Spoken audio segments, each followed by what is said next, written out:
Good evening. We are now resuming the 18th meeting of fiscal year 2019 of the Milton Planning Board after having completed our executive session. I'm Cheryl Tagayas, the chair. Jenny Swenson, member. Rich Mueller, member. Julia Getman, clerk. William Clark, Planning Director. April Anderson Lamoureux, member.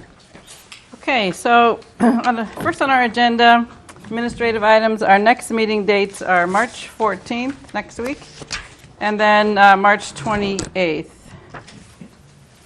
Next on the administrative is approval of minutes. Has everyone reviewed the minutes? Julia, which dates did you send us? January 24th, February 25th, and February 14th. I was starting to review them and have some comments, haven't completed that. I So, haven't reviewed the last set, 14th. you did or did not? I have not. I have not. So, since we only have 1 week to our next meeting, how about we defer that to next week? And we will all endeavor to read the three, okay? Yep. Okay, citizen speak is next. We have 2 public hearings and we have 1 new business item. The public hearings will offer opportunity for people to speak during those particular hearings. If you would like to speak to us about the new business item of 333 Brush Hill Road, you would need to do it at Citizen Speak. Or if you'd like to speak to us about any other matter, you can do it at Citizen Speak. So is there anyone here who would like to address the board? Yes, please come forward.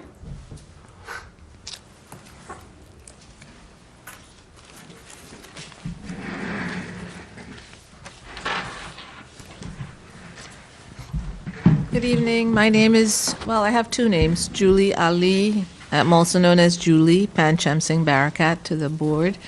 And I wanted to speak today. How many minutes do I have? How many minutes would you like? I don't know. Not 5? too many. Not too many. 5? Sounds good. Just because I know that this agreement at 333 is going to be executed today, and I wanted to be present, and I'd invited and told all the neighbors who are affected. They've all signed some petitions about this situation, and to just be part of the public record, because at this point we know that there is an agreement. But what I want to say, and it's a little bit of emotional part for me, is that about 30 years ago, my parents, Angela Pancham Singh and Joseph Pancham Singh, bought the property at 366 Truman Parkway. When they bought this property, they were not aware about the water runoff situation from the 333 Brush Hill Road mansions. I think that my parents just trusted that the town of Milton would always seek their best interest. Little did they know that the Brush Hill mansions did not really have any kind of oversight for what was happening with water runoff back then. Even back then, they didn't know that there was no system in place to really protect a property on a downhill slope on the border of Milton facing Hyde Park. When my mother died in 2012, Angela, I inherited the property at 366. And the situation with water runoff went from noticeable to unbearable. And this coincided with the development that the special permit that was allowed for Mr. McKenna to develop the 2, what I call monstrosities, behind my property at 366. You know, he just followed the status quo. There was no oversight. He just went ahead, mowed down trees, dug trenches, willy-nilly, until the water situation was quite the sight. You've all seen the pictures and the movies. If it wasn't for a chance notice that there was a hearing being held here at the planning board about something happening at 333, I would never have had the opportunity to meet with you and share with you the terrible experiences that we were having and how it was affecting my family, quality of life, and also physically our property. I am grateful to this volunteer group of planning board members who I consider honorable people, who decided that they had to do something when they heard my story. And also for Mr. Whiteside, who's no longer here, because he was part of the group. My major motivation in this process is not to be known or be filmed, but to make my parents proud that what they worked for their entire life and left behind, that I have sought the best interest that they have left behind for us. And I have done what I have done for that reason mainly. I hope, and it is my, sincere and, plea that the town of Milton does some deep reflection and an intensive review of the oversight that is provided to properties that border the town of Milton, that we are part of Milton. And that also we don't keep our eyes wide shut when dealing with properties of privilege. This needs to change. Finally, I do hope that whatever agreement is in place takes into consideration that we would still need somewhere to go should this water situation continue, should there be no oversight, should this agreement come to nothing, end up being nothing, not followed, not given the intense scrutiny that it needs to be given and monitored, because that would be a severe injustice. And I do hope that the town will, if given the opportunity at any point in time, to myself or my descendants, if you have the opportunity to make reparations for which in part is your responsibility, that you do so. Thank you. Thank you, Julie. Yeah.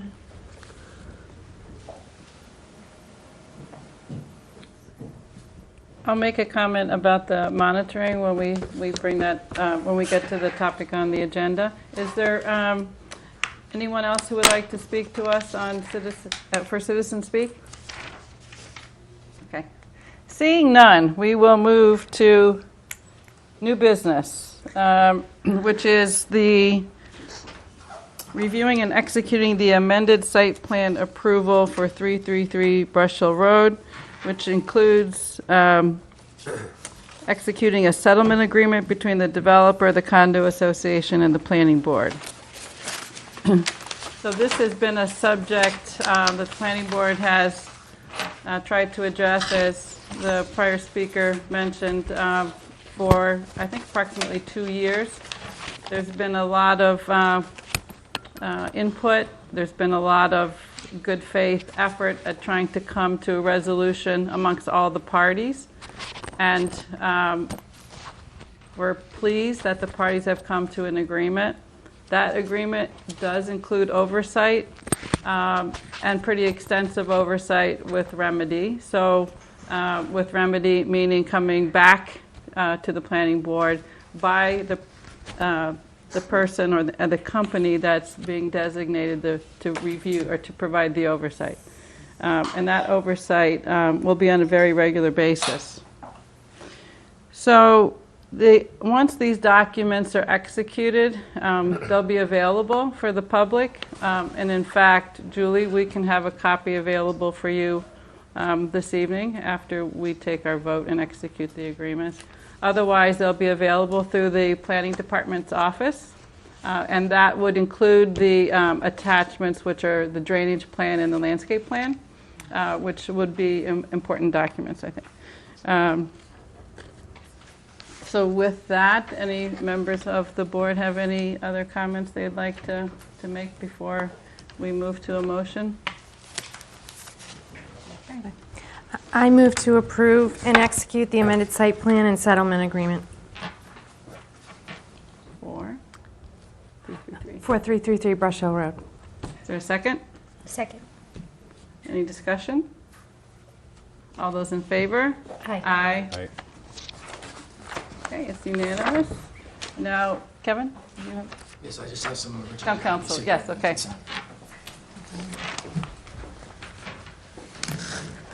Flag that needs to be signed. So it's going to be one signature on the settlement agreement and one signature on the ordinance. Oh, yeah, we done? Awesome, thanks. I finally have blue ink. For the first time in 4 years.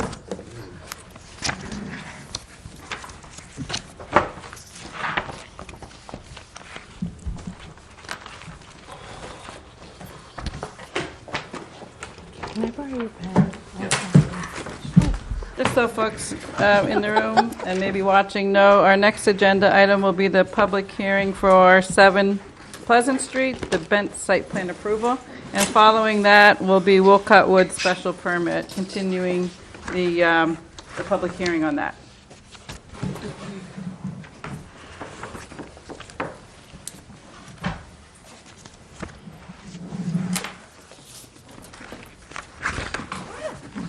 Wait a minute.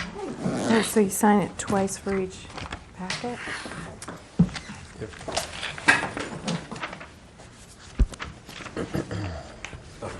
Yeah.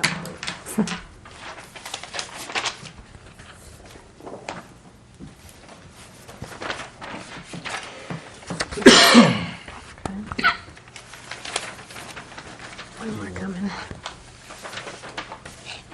There's 3 altogether.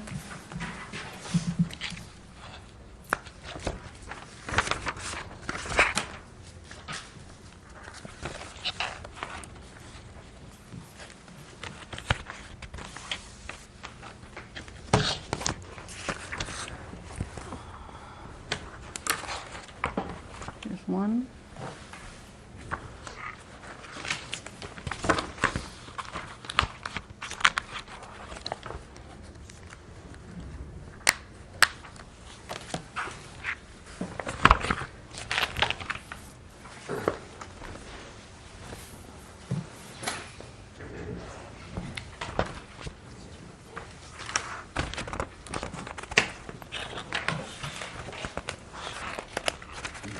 My name's spelled wrong Oh, where?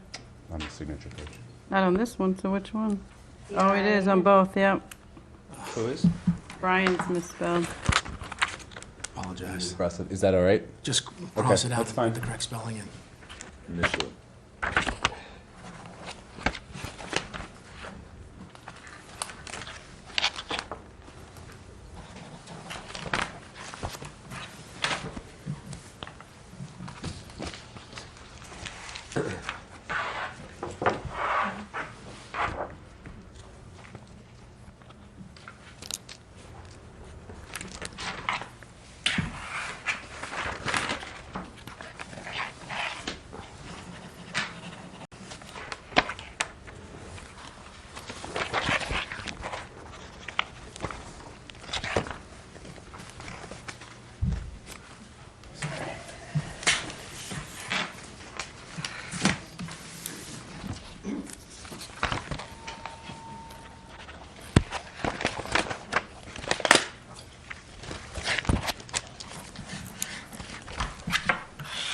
That one you did already.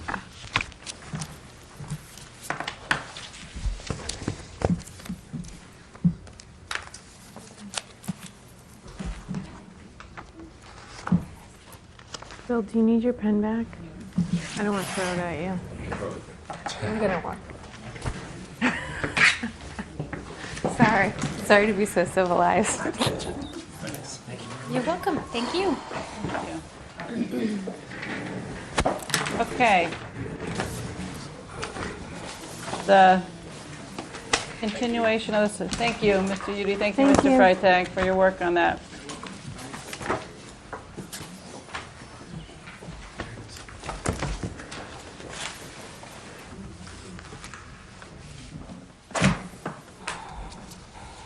Okay, so on the site plan approval for 7 Pleasant Street, at our last meeting, there were a couple of remaining items to address. But the majority of the items, I think we all had agreed had been addressed.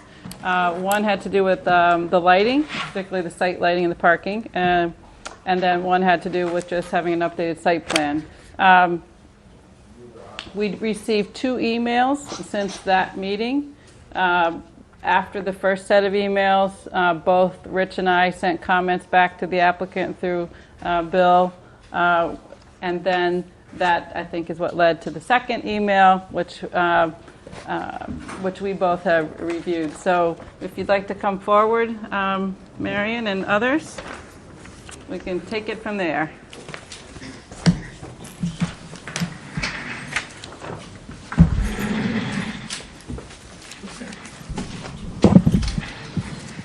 Good evening. Good evening. Thank you very much for having us back. And that's a pretty accurate representation of what happened in between the 2 meetings. With me tonight is Jeff Hassett. Jeff is our engineer, but he's also the person who works with the lighting consultant. So when we got the questions back about the lighting and whether it was not intense enough in the parking lot, that went back to the engineer with all of the comments. He went back to, and he can explain more about it, back to the lighting consultant, and they developed another plan. It provides more light in the parking lot. Neither the original plan, the intermediate plan, or the one that we've most recently submitted has any lighting overspill on the neighbor's lot, which is one of the things that we have to avoid. But the question was there enough lighting in the parking lot? This is kind of an unusual plan because we changed from pole lights to lighting that's on fence posts. And the first lights that we proposed maybe weren't good enough, but, we've come up with a slightly different light, similar location on the fence posts. And we added some lighting certain places in the building that we needed to add them, such as entrances and walkways. So I think that photometric plan's dated 2/27. That's the latest one that we've given to you. Do you have any other comments you want to add to what I just said about how the plan was developed or who you used as a consultant? Anything Yeah, like sure. that? Yeah, so we use Boston Light Source, and we've used them on a number of jobs. And on the previous plan that did not provide enough lighting, they were using a real decorative residential light. And, I mean, aesthetically, it would have looked great, but it just did not put off enough light, especially to the middle portion of the parking lot. So we went back to them, and they were very cooperative to help come up with a new design. And what's a little bit difficult is there really is not a building code for the amount of light in the parking lot. So we did find that the building code for a walkway is 0.2 foot candles. And then there are similar recommendations for a parking lot to be 0.2. And the consultant that we use really likes 0.5. So that's what they went with. The parking lot now has provided a minimum of 0.5 foot candles throughout, except for the very last 3 feet of the parking lot goes down to 0.2. And then the average is 1.6. And the brightest areas are right around the most trafficked areas, the main entrances to the building and the main entrance to the parking lot. All the lighting is LED, and it will be equipped with an astronomical clock or a daylight sensor. And I think one of the other comments that I had suggested was that all of the LED have the same color temperature, so that you don't have some that's warm, some that's cool in a mix. So some fixtures come in different range and some are more limited. So if it's 3,500 Kelvin, I mean, I think that's the temperature the Milton Marketplace went with. You get up to 4,000, 5,000. It's very, very cold and blue. And you get much lower than 3,000. It's very yellow. So you have like 3 or 4 different fixtures. So I think in the draft decision, I may have suggested an amendment to say that all of them would have the same color temperature. Yep. So there's no problem with doing that. No, that makes sense.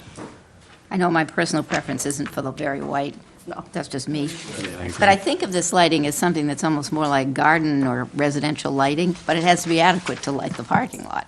Yeah. So because it's, we'll be making sure that the trees aren't blocking the lights and they'll be kept trimmed back. But the idea is to have it look more residential.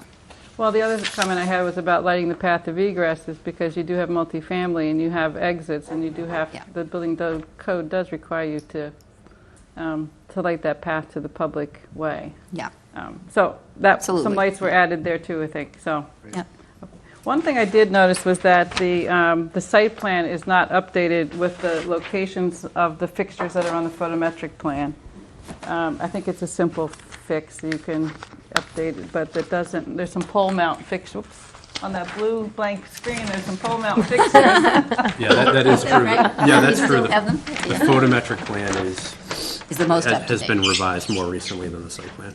We can, I assume we can update the site plan to be the same as the photometric plan, but you should take the photometric plan as the final, Right. at least our final proposal as to what the lighting should be. I think it would just be helpful for Yeah. down the road, you know, Oh, yeah. for the plans to be consistent, right? But, you know, it's not going to hold us up, Yeah. as far as I'm concerned. Okay, so are there other questions or comments about the lighting? Rich, you had questions last time, I know. No, this covered. Okay. And then, so then, I guess, if there are no further questions about that, we had suggested last time that that would be the only topic that we wanted to take back in, and then we'd consider closing the public hearing. Are members in agreement with that? Definitely. Okay, if so, I'll take a motion. Make a motion to. Actually, one last thing, sorry. Is there anyone in the audience who would like to provide comments to the board before we close our public hearing?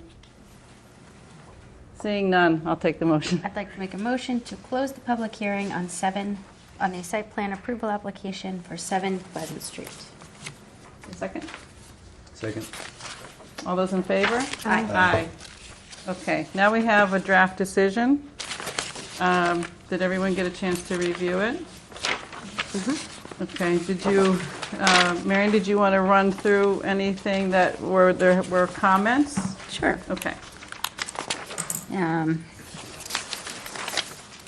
Some of them are just edits, I'm not going to go over Yeah. those.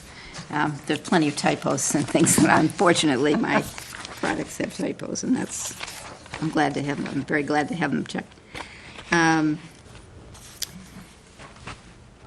I do, on page 4, you've deleted weekly, but you still have weekly. Did I have 2 weeklies or something? What? Well, sorry about that. I was changing, and then I realized I couldn't get it back, so it's correct. It is correct. Yeah, it's really not a change. Yeah, okay, good. Yeah, no, I know, I don't know how to do that either. Yeah, I gave up on it. So one change that you made on page 5 is that you want to require that the applicants make use of food waste composting services if they're available at the site. That's kind of that's the way it's moving, that's the direction things are going, and there is one company right now, they take their food scraps to Providence, Rhode Island, where there's a big composting company that sends them out to farms. It's a great environmentally good project. I don't know whether they will deliver, whether they'll work with as small a site as this, but I don't personally have any objection. I think it's a good idea. Marion, I don't know about, for this particular type of use here, the combination of uses, but I know there are a couple of companies that pick up residential. They'll drop off a bin, and then they pick that bin up, and then they'll bring you nice soil back, basically. Yes, from well, your that's compost, so. this company. This is a combination of 2 companies. One is the company that does pickup, and they do pickups in a lot of places. But the nice thing about it, if you're residential, is that you can get back clean soil. Right. I don't know whether it would mean anything to Bent's, but No. it's not expensive. So it's relatively, it's not a huge container, because this isn't going to be a big. So, I mean, it all seems like realistic, but I guess you should stay tuned on whether the arrangements can be made right now. But it's something to keep considering if you have any applications for food facilities. Yeah, that's okay. why I changed the language there. Yep. Okay. The size on the plan, we are telling you that the arborvitaes will be 6 to 7 feet tall when they're planted. And then I don't know what the ultimate, they get a lot bigger sometimes. Is that what you wanted to know, the Well, I think planted just size? we wanted to have an idea of how large these would be, so they wouldn't be little peanuts when they're planted and take 6 years to grow in, Right. you know? They can be as small as 3 feet or even less. So this is what the Falcones told me that they would be planning to plant. 6 or 7 feet's pretty big, I think. So we're going to add that So you'll be then? adding the language of arborvitae's of that will No be less than 6 6 to 7 feet tall at the time of planting and are a fast-growing variety. No less than 6 feet, Okay. as April suggested. I think Yeah. it makes sense.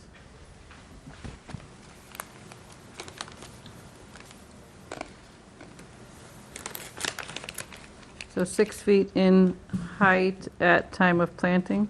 Mm-hmm.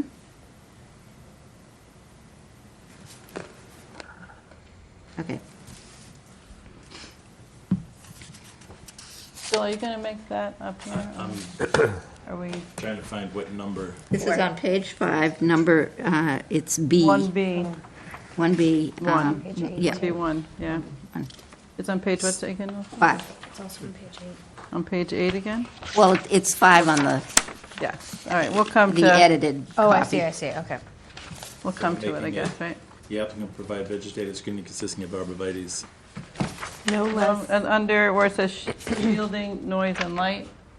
Right no there, less yeah. than, what do we say, no less than 7, 6 feet? No less than 6 feet tall at the time of planting.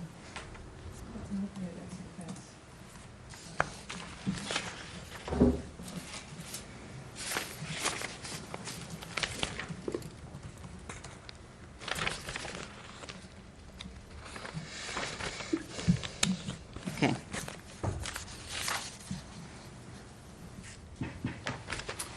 I guess I highlighted this because it's a sentence that I don't know that any of us are qualified to make that determination, on the board anyway. Which one? So this lighting plan provides adequate illumination, so we could say we generally think or whatever, but for Do us. we need that? Right, I don't No. know. No. You need it, take it out? Yeah, Sort of an editorial comment? yeah. I thought you might want to say, but I didn't know. It's on the record. Yeah. Okay. The next, I think, is that intended to be the right side or is it the left side? Depending upon where you're looking at. It depends on which side, whether you're looking Why at don't we it from... say the left side from the street? Yeah. Well, the north side, Well, what are we talking about? On the north side, it's on the right side. it's right here, right? That's actually the south side of the driveway then. Well, I said next to the elevator. Maybe we shouldn't try to say, Maybe just say next to the elevator. there's only one elevator. On the north side, I think Okay, it's fine. all right. Or if you want to really be specific, the northwest side, northwest corner. Northwest corner of the building. Okay. Northwest corner of the building.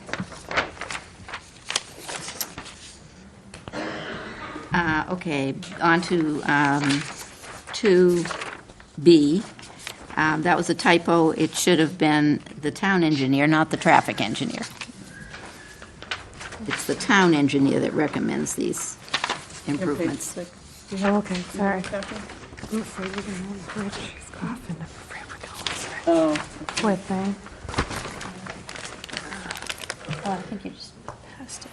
Okay, section 5,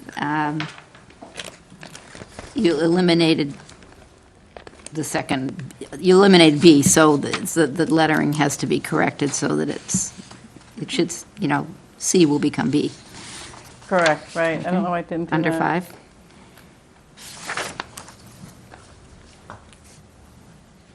Okay, So just, it'll be B, C, and D. yep. Anybody have a disagreement with deleting that?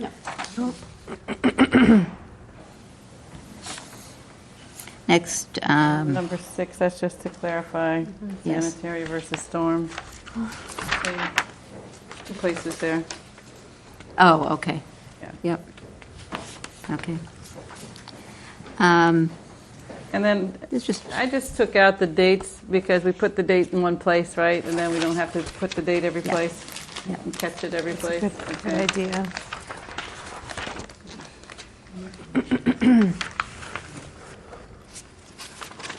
And then on You page added a 8, phrase, number- under 5, you added an additional phrase, "The applicant will promptly replace any dead plant material so as to maintain the vegetative buffer at all times."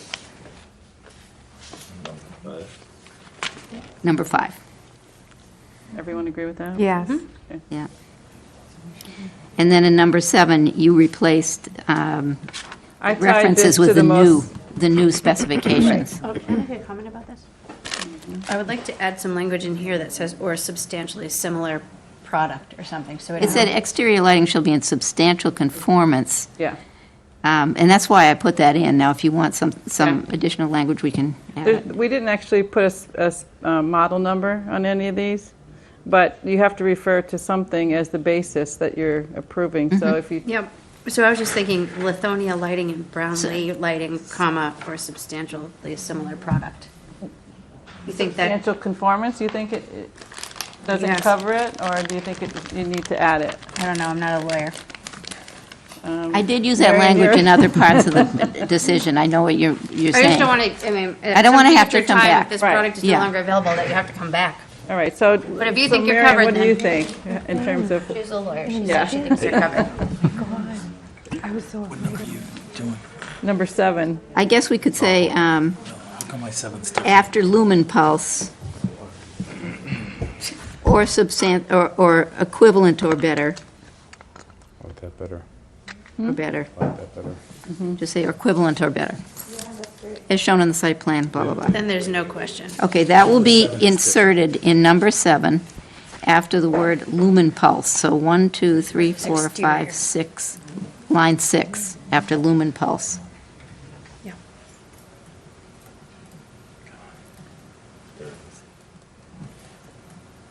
Right there. Lumen pulse in blue. Or equivalent or better. I rather equivalent or better, or equivalent or better, or equivalent or better. Mm-hmm. Okay.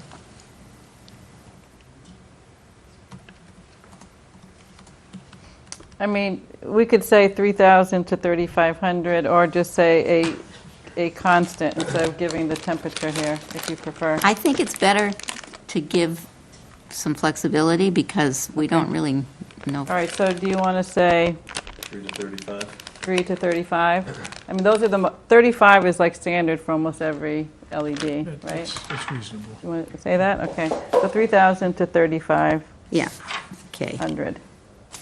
Okay. Did you want to say something about they all have to be consistent? Well, it says, and all shall have. Yeah. Oh, but now that we're giving a range, we One should could be say, 3,000 and one could be 3,500. Yeah, why don't we I don't know say- what the difference is, but. well, one would just be, Consistent, it's noticeable. Do you ever go to a building where you see lights all different Yeah, colors, yeah. right? That's what we're talking about. we're talking So about that- intensity, is that what you would call it? Consistent intensity between, It's not really intensity, No. it's the color it's temperature. Consistent color temperature. color temperature.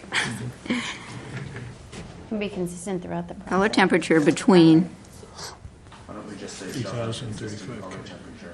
No, because we don't, All well, exterior light fixtures, and then put it there, and then shall have consistent color temperatures. you could It's say just color should be- temperatures in the range of 3,000 to 3,500. Because what I'm concerned about is if you have residential neighbors and you put something that's very commercial, institutional looking, like 4,000 or 5,000 would be, then they're going to be having a lot of glare. It is, it's So then this definitely covers that noticeable. issue, but I thought there was another issue that we wanted them all to be the same.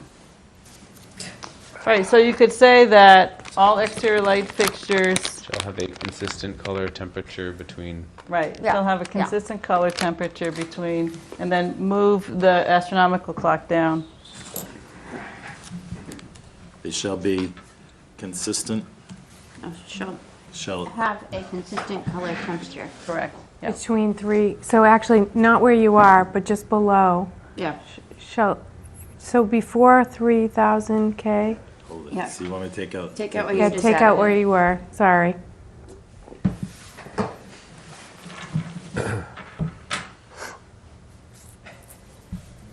Right directly below. It says Yep, shall have. Shall have a consistent color temperature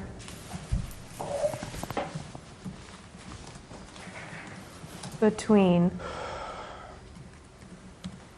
Yep. So all external fixtures shall have a Thank you, Bill. consistent, color temperature between 3,000 and 3,500 K and an astronomical clock or daylight sensor, right? Okay, made, in section 9, you substituted abutting the property instead of on that side. I think you should, sorry, we're not quite there yet. Okay. They're still not quite right up there. Okay. Consistent color temperature between 3,000 K, 3,500 K, LED source? no, period. It should actually say consistent color temperature LED source of, correct, Cheryl? I think, I don't know the language. In this particular case, I don't know how to say, I don't know what the LED source thing is. All right. Well, it used to be you call things a lamp, but you don't really call an LED a lamp, and so, I don't know, if you have a better Well, I was going to say terminology. between, It is a where source. you're Source, highlighting. right? It's a Yeah. source, Shall so, be LED. I know you lost the word between, I don't know. It just Or says shall between. between Not quite 3,000 K or 3,500 K. LED. so you could say, shall have LED source with consistent color temperature between 3,000 and 3,500 K. So, So just, Just do, say so it just again. move LED source from where it is. yeah, she'll have, Two. she'll have LED source here, Move it where? right where my finger was. Shall have LED source. Right, shall have LED source with Consistent, consistent color temperature between 3,000 K and 3,500 K. And you're going to add a separate sentence that I'll, You're leaving the astronomical clock in, that was already there. oh, okay, sure, yeah. So I'm gonna take out this color temperature. Yes, But between. between, add the word between there. Lighting and pollen reserve. As shown on the site plan and the photometric plan, all exterior light fixtures to be And then controlled change the and to and. Oh, I see, okay, and all have, also have Yeah. LED source Yeah. with constant color temperature between 300 and 300. Okay.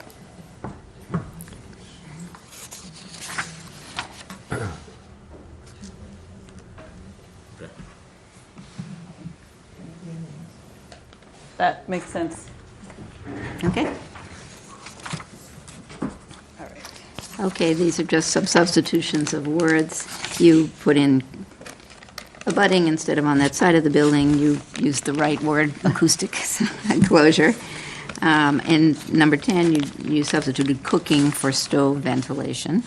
I suppose it could be some other type of Right. cooking. Let's see, next page, just a couple of On number typographical. 13, Oh. number 13, the, Oh, the the applicant shall delivery. notify the commercial tenants of this requirement, and the applicant shall be responsible to enforce this requirement. It's fine to put that in. I put it in as a general condition that all tenants have to be, the leases are supposed to reflect conditions in the permit, and that the applicant is responsible for making sure that they're, which goes without saying, but we said it specifically. But it's fine to put it in here if you want. yeah, I just think this is something that would be of concern to, the immediate neighbors. Yep. If it became a problem, that they'd want to be able to say it had been very clear where the responsibility lies. Right. So, yes, that's fine. I don't think there's any problem with it. In number 17, are these no smoking signs? Is that what you're talking about? Posting no smoking? So, no smoking signs. It's actually, apparently, we have a requirement. It's required. On our Board of Health. Yeah. Yeah. So this may be belt and suspenders to put it here, but at least it's clear. You made it, and then the other ones are typos. No smoking. Yeah, No so smoking. it would be Should say no smoking signs. Yeah. Yeah. You can add the,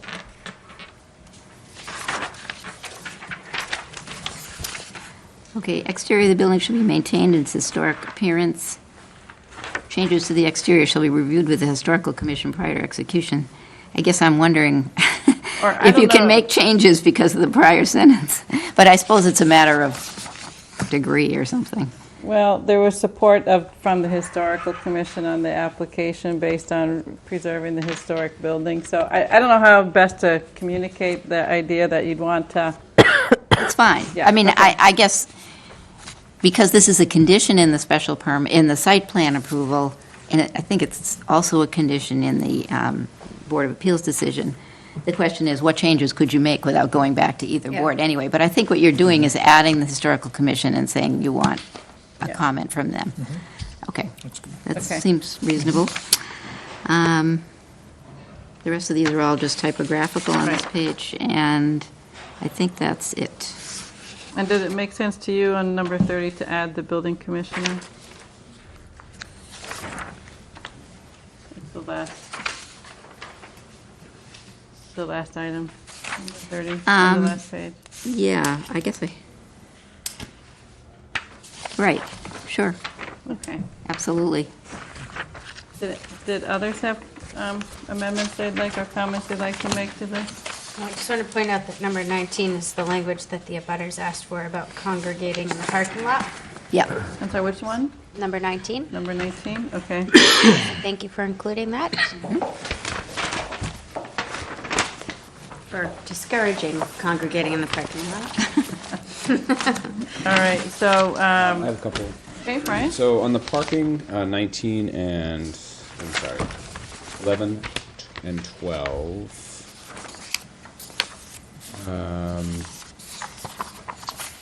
I guess I would love to further refine this a little bit to say that the commercial spaces are going to be the tandem spaces. And in my opinion, they should be the two that are adjacent to the building as well, because those are going to be the most difficult to get in and out of instead of the angled, if you have customers coming in and out. And then that the residential spaces should be the first. They're marked on the site plan. Yeah. They're designated on the site plan. Okay, you're right, I see that. And I think I they're see where you that. told us to put Okay, them. you're right. Yeah. I didn't notice that. Okay, so I take that back. So then the remaining spaces. So I'm gonna, so Yeah. you can disregard. Okay, thank you. I didn't see the letters. The second question I would have for you, number 16. We've discussed that this is not something that we can require because it's subject to traffic commission. So I think we should actually say that it is the recommendation of the planning board that spaces shall be marked on the street, subject to the approval Yeah. of the traffic commission and approved by the select board. So it would say it is the recommendation of the planning board. And I also think we should recommend that that the parking be limited to 2 hours due to the concerns raised by the Okay. abutters. Help me with the language, please. Yeah. Sorry, so 16, it will say, "The planning board recommends that," that's how it shall start.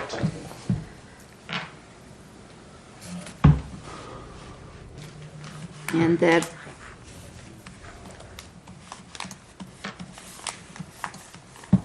That 2 hour,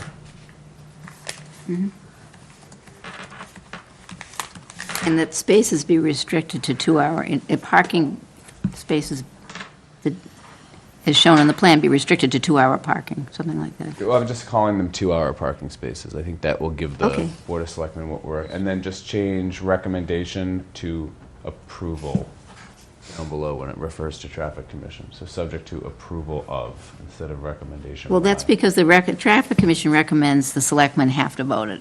Okay, so It's just a recommendation- technical. I'm sorry, you're right. Okay, Yeah. perfect. Then that language is fine. You're right. What the Traffic Commission recommends is Okay. almost always what gets Great, adopted. that's fine. Yep, okay. They recommend that they approve. Yep. Yeah, I just don't want this to become a requirement yep, if they can't get the recommendation. exactly, Makes yeah. sense. Subject to approval by the traffic commission, right? Change recommendation. No, because it's Well, approval by because the it's, select it board. says both. It says Oh, I see. recommendation by Sorry. Traffic Commission, Sorry. approval by the Yep. select board. Traffic commission can't approve it. Okay? That's all I've got. Good. Rich or Denny? Rich? Just a quick question on 16. Does that make those parking on the street just for this establishment? You can't, it's a public way, so.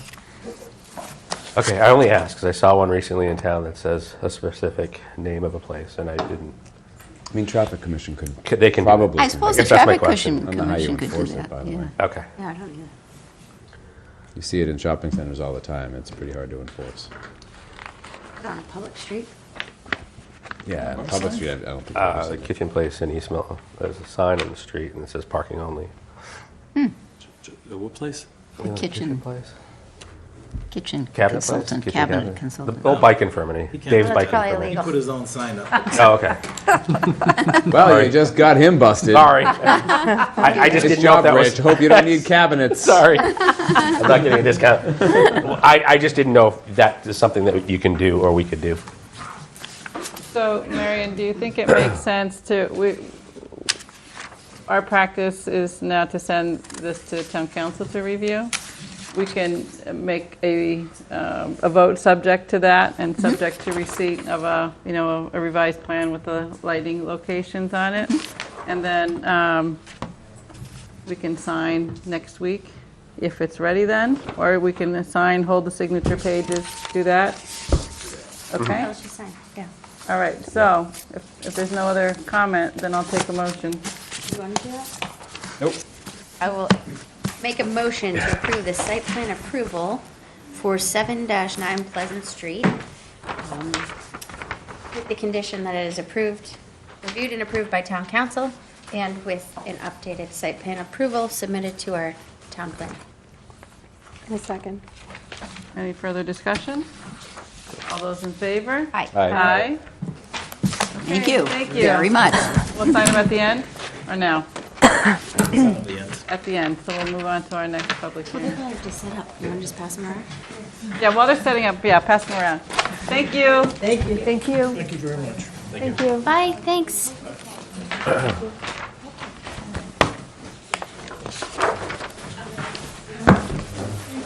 I hate that feeling of trying not to cough. Oh, isn't that awful? It's awful. Oh, they It's can't spell my awful. name I'm wrong. eating Yeah. lots of peppermint things. I forgot my cough drops. Oh, no. Right? Oh, I wish I had It's all right, one. don't worry about it. Bill, does it have to have I our feel like you names last week. typed on the page? Whatever that was. You know, Yeah, I I know. didn't do that. Awful. Oh, I know. I couldn't My believe I son's made coughing I on think it. it's supposed to, otherwise you Feels so don't. bad in the middle of the night when you get Maybe they can coughing all type night them in long. next to it. You can write them in. There's nothing you can do. Yeah. All right, we'll sign it next time. Next week. Sign it next time. All my kids all Sign it next sleep in my week. bed eventually. Oh, right. Needs my wife to go to the house. It's next week anyways, Gonna right? get it Next no week matter anyway, what. right. Every time they get it, it's like, Yeah.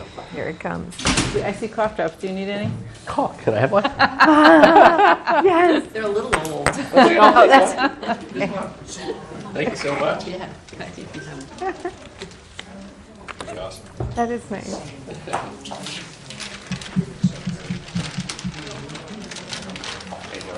Thank you. Alan, can you let everyone know that we're ready for you? Thank you. I probably always should have, but.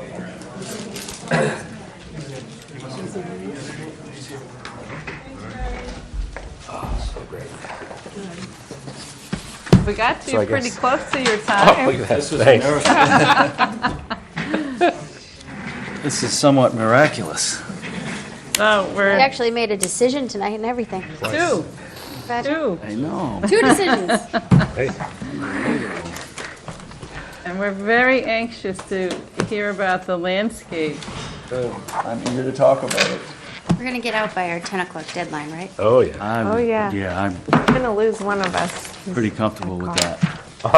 Yeah. Coffee We're, one of the, So one of the, so We're gonna lose Ned you. Corcoran, Alan Ackerman here on behalf of I'll sit next to them. Walcott Residential. Jack Dolly is here. I think we had, I can share. I have. Oh, you already have it, okay. Yeah, they came this way and that oh, way. I'm sorry, Oh, okay. okay. All right. Bill, do you have one? We're losing our mojo, guys. All right. so I think Sorry. we had 3 major issues on the agenda for tonight. One was landscape plan, one was construction management plan, and the third was that the board was going to take a vote tonight on whether or not to address the issue of the carriage house.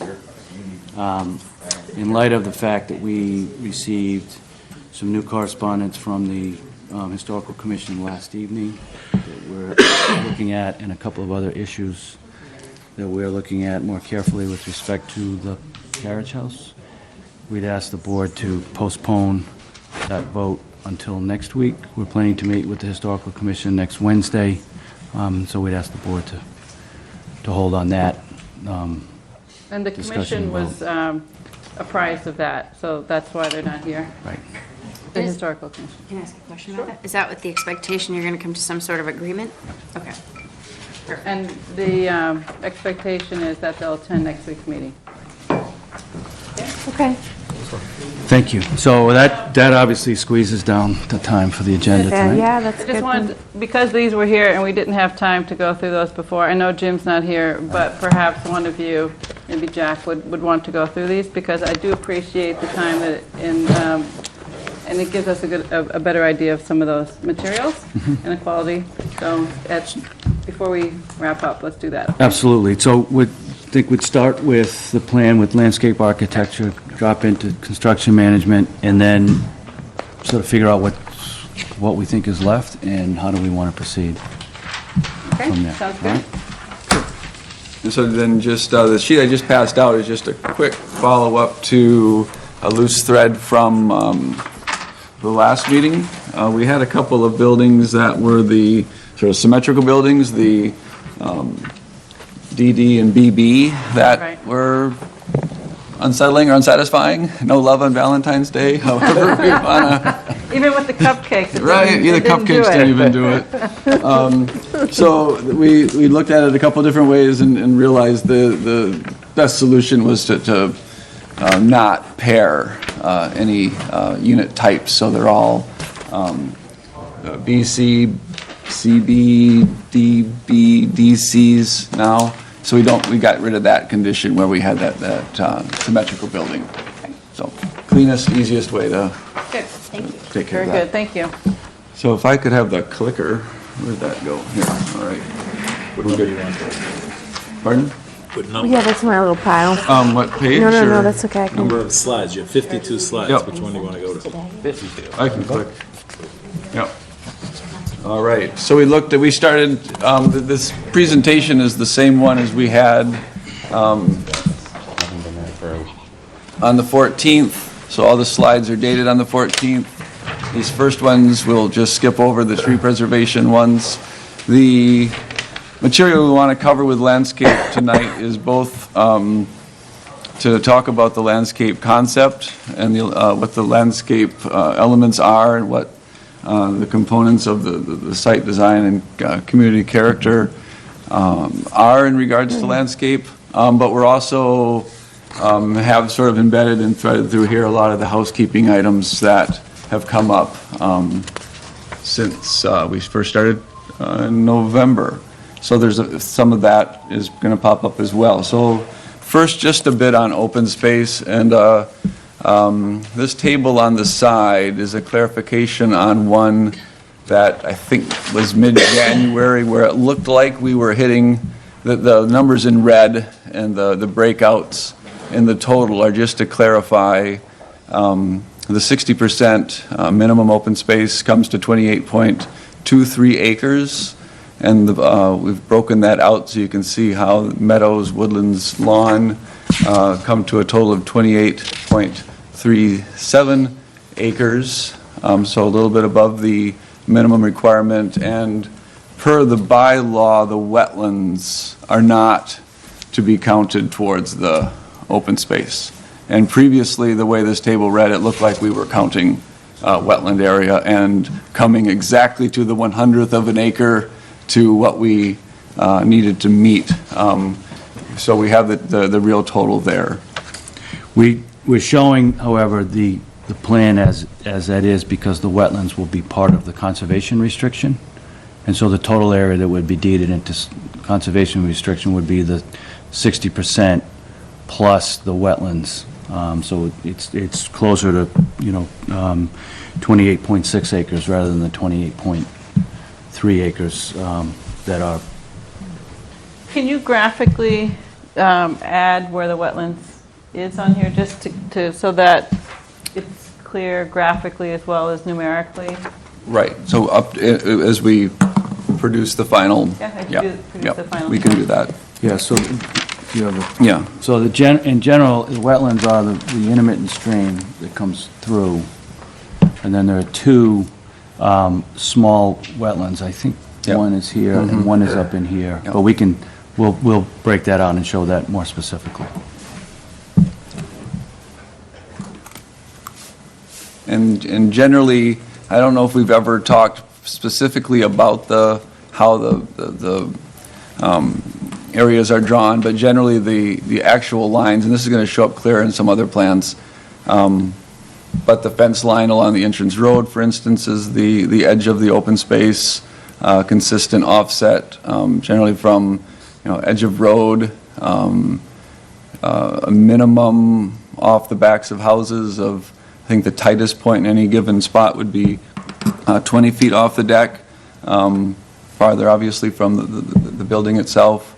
And there are areas, we could have drawn it a lot more tightly. We didn't include, areas in here as the open space. So as we look at sort of how the overall property is sort of maintained in the future within the open space areas, those areas obviously are a little bit more areas bordering the open space, even if they're beyond the limits of the open space, will be wooded, like the adjacent wooded open space area, the meadow area, the lawn areas will be maintained that way. And then the areas that are left white are generally the roadways and the sort of, what we call it, the domestic or the home landscape around the units, with foundation planting and lawn and walkways and the like.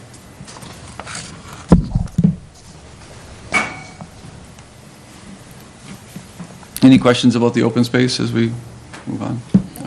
Okay. Did we need the fence along the open space? Is that for stormwater?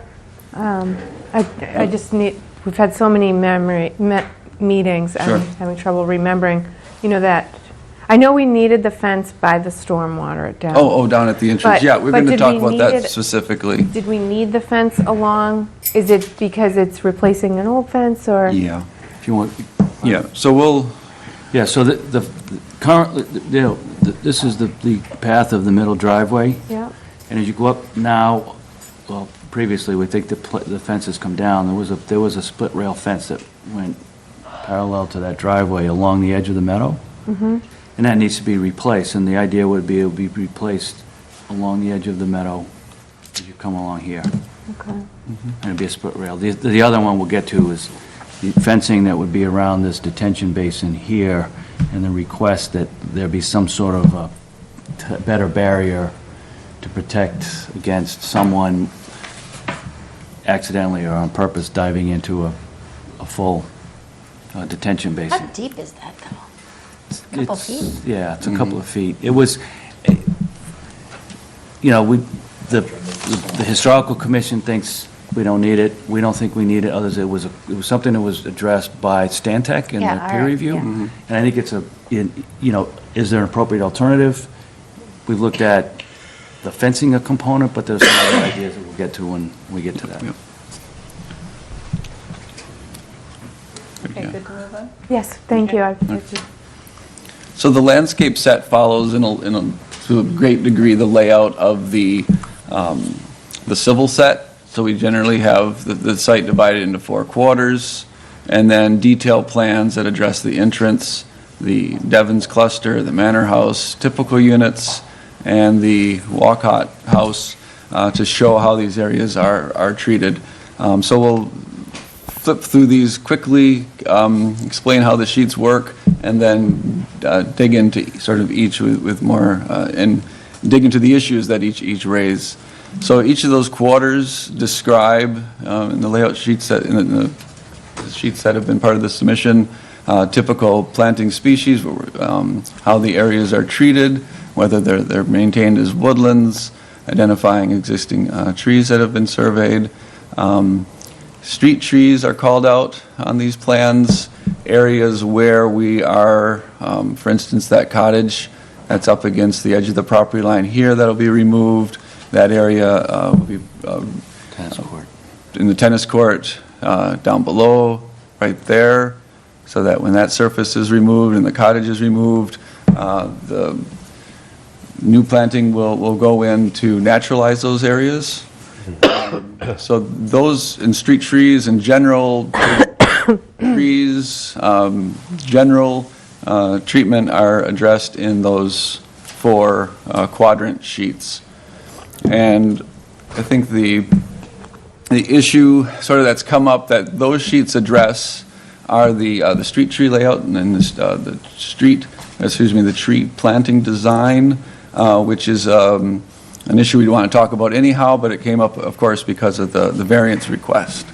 And lay it out in the table there, sort of the underlying requirement would be that we'd space trees 50 feet on center. Those trees would be minimum of 12 feet high and have a trunk caliper of 3 inches or greater.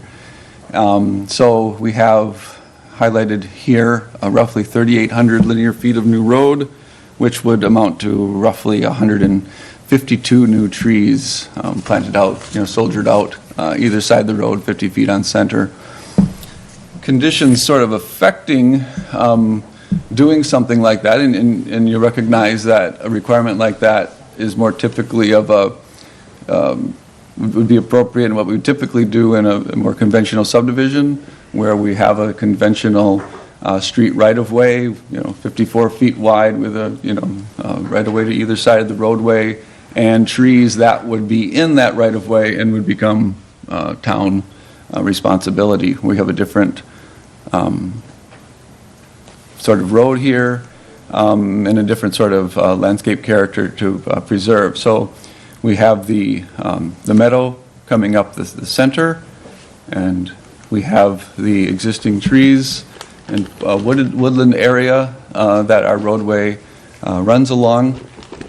So to plant new trees, 50 feet on center underneath overhanging canopy of existing woodland, or working that rhythm with existing trees, or changing the character of that meadow by lining up both sides of the street with trees, factored into our decision to look more closely at the street tree and general tree planting design character. And along with that, our several meetings would stack. We came away with comments from individual members along the lines of, you're not just going to line the road out with trees, right? You're going to cluster and work towards some of the patterns that exist on site. And it even went to tree size and stacks recognition within of varying sizes and habit being important. So if we look at what we are proposing, we'll do a zoomed in section so you can see this more clearly, but the little green circles are what we'll call more traditional shade tree species in spacing, roughly 30 feet on center.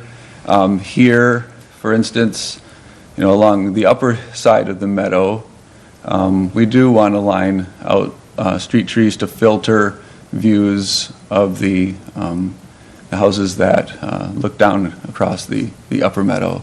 And then on the opposite side of the woods, we have the street trees between homes. So those plus, we haven't broken down along the side here, shade trees, a combination of evergreen trees, ornamental trees, understory trees, and trees along the shared driveways up here at the center, and then down here at the Devons. Those total come in at 171 trees against the required 152 if we look at a pattern like that, which is a combination of evergreens, street trees, ornamental trees, all sort of used along the street edge to define the street and to shape the creation of the landscape character as it defines the street edge, creates off the street sort of front lawn areas that are individual to each home. And so if we look at the pattern of that planting against the meadow and the woodlands, we think it's an appropriate and sort of faithful take on what the ordinance is trying to do, and that it'll create a streetscape that's every bit as rich and appropriate here.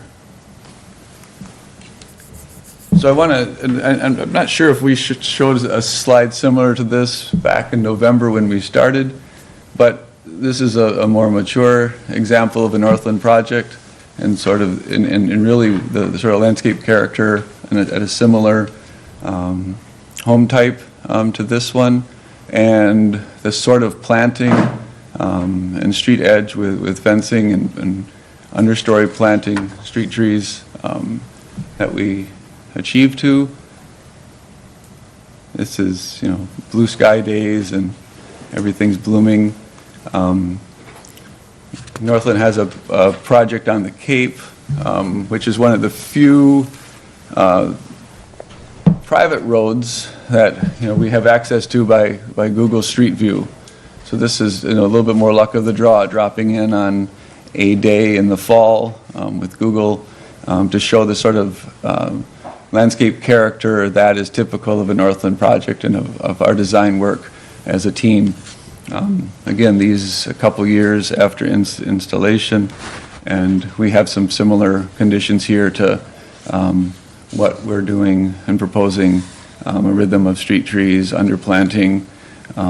Here is an example of a cut where there is a retaining wall, modular block wall underneath a drapery of planting to soften its effect along the street edge.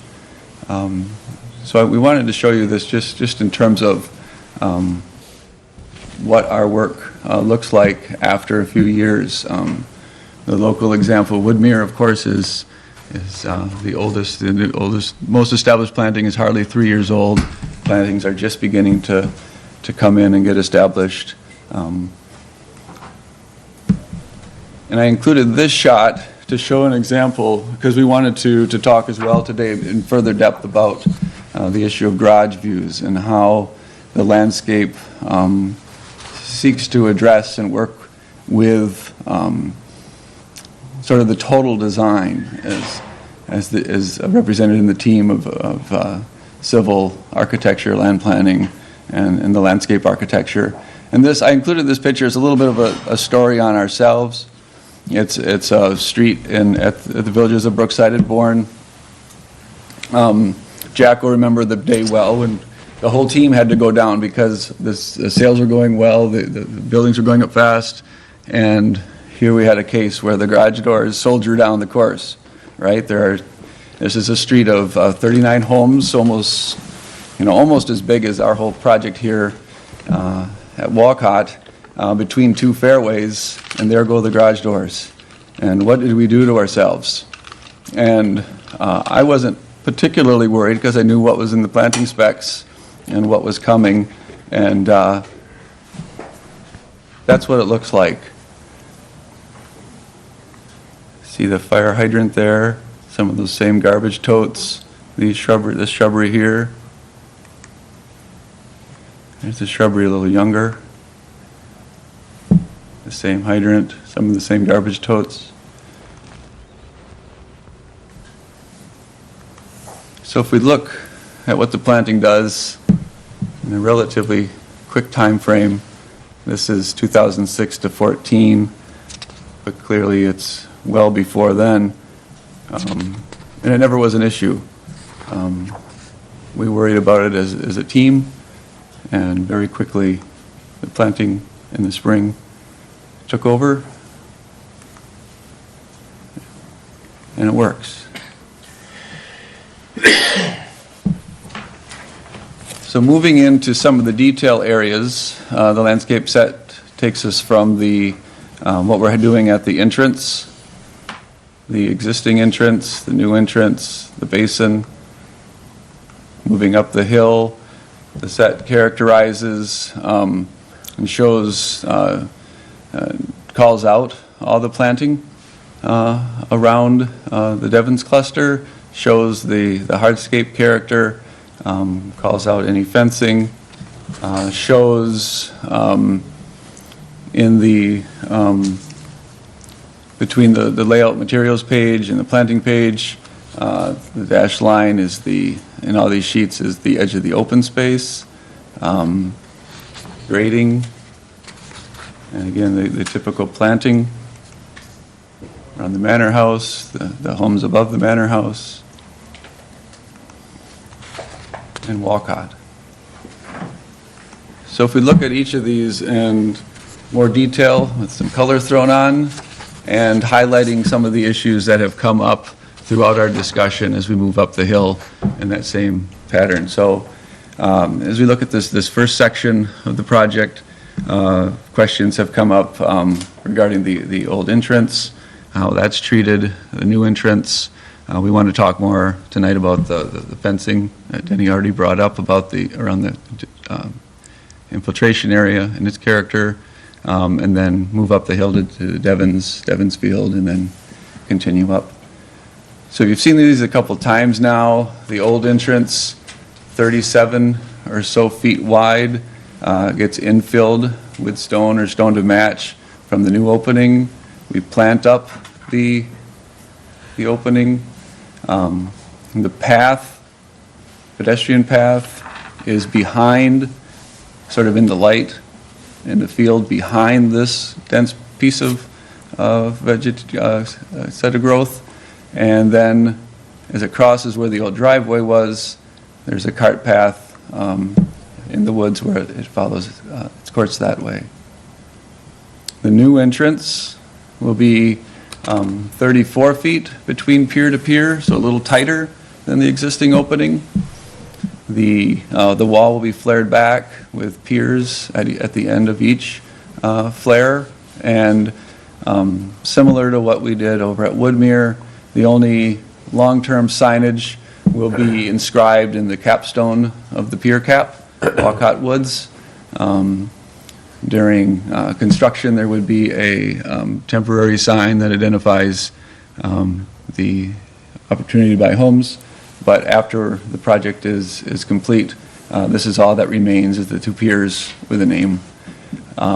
We've talked at various points that the granite curbing will extend to the where this road geometry, where that curve meets the tangent. So we bring the vertical granite curb from the entrance up to that point. Split rail fence begins behind the piers and continues up both sides of the road all the way up.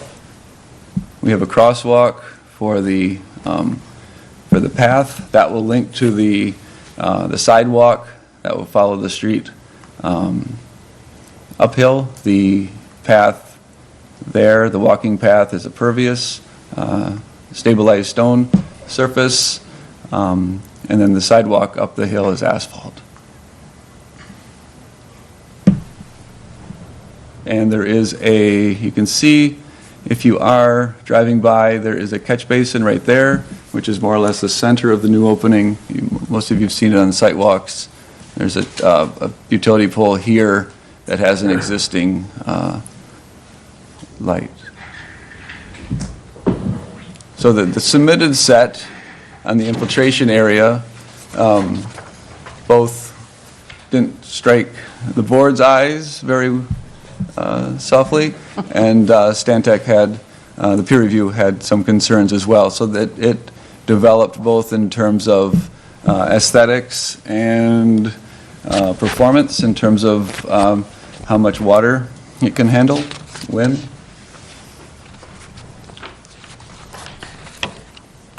And we looked at this before. The grading hasn't changed since we've called this out for you, I think, early January. But it's considerably softened. The, there's a tree here, a large tree. Impacts are lessened from the submitted drawing. The walking path as well, I should have mentioned, was a piece that has come on board since we submitted. So that'll be an update. And then to get to the question of the fencing. So the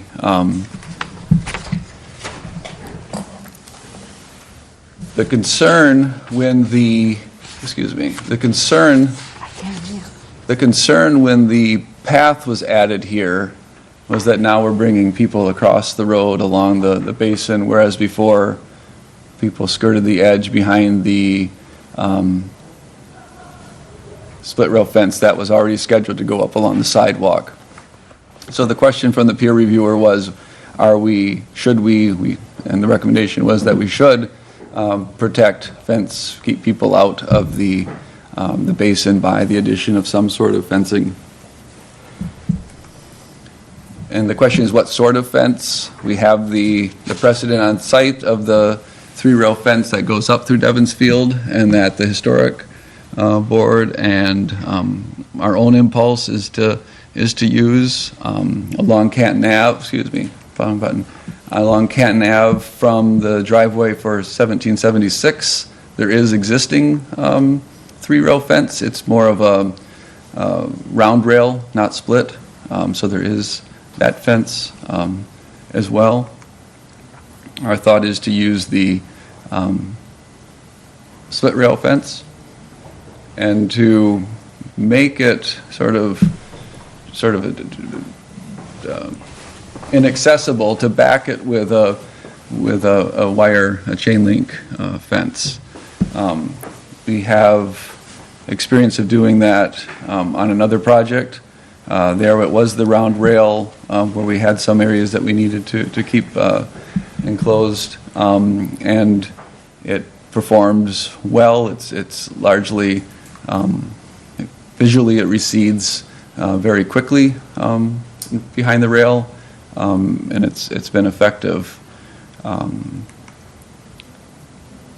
Where it'll be highlighted in red here, so the fence following the walking path, coming up the driveway, right up here, and then across the back of the infiltration area. The split rail fence there and at the entrance seemed appropriate and will largely recede visually. So while you're here. Yep. The issue here is the proximity, but nobody's walking up here, right? So Right. Is that one that you would reconsider? Yes. Yep. I think we'd reconsider in any event. Yeah. It's, we're responding to a recommendation of the peer reviewer. I think the board, on a broader perspective, could determine that chain link is not necessary, or maybe recommend some other treatment. Well, there's two things. There's the chain link part of it, but then there's even the split rail part of it, right? Is the split rail part even necessary on the part that I pointed out? Right.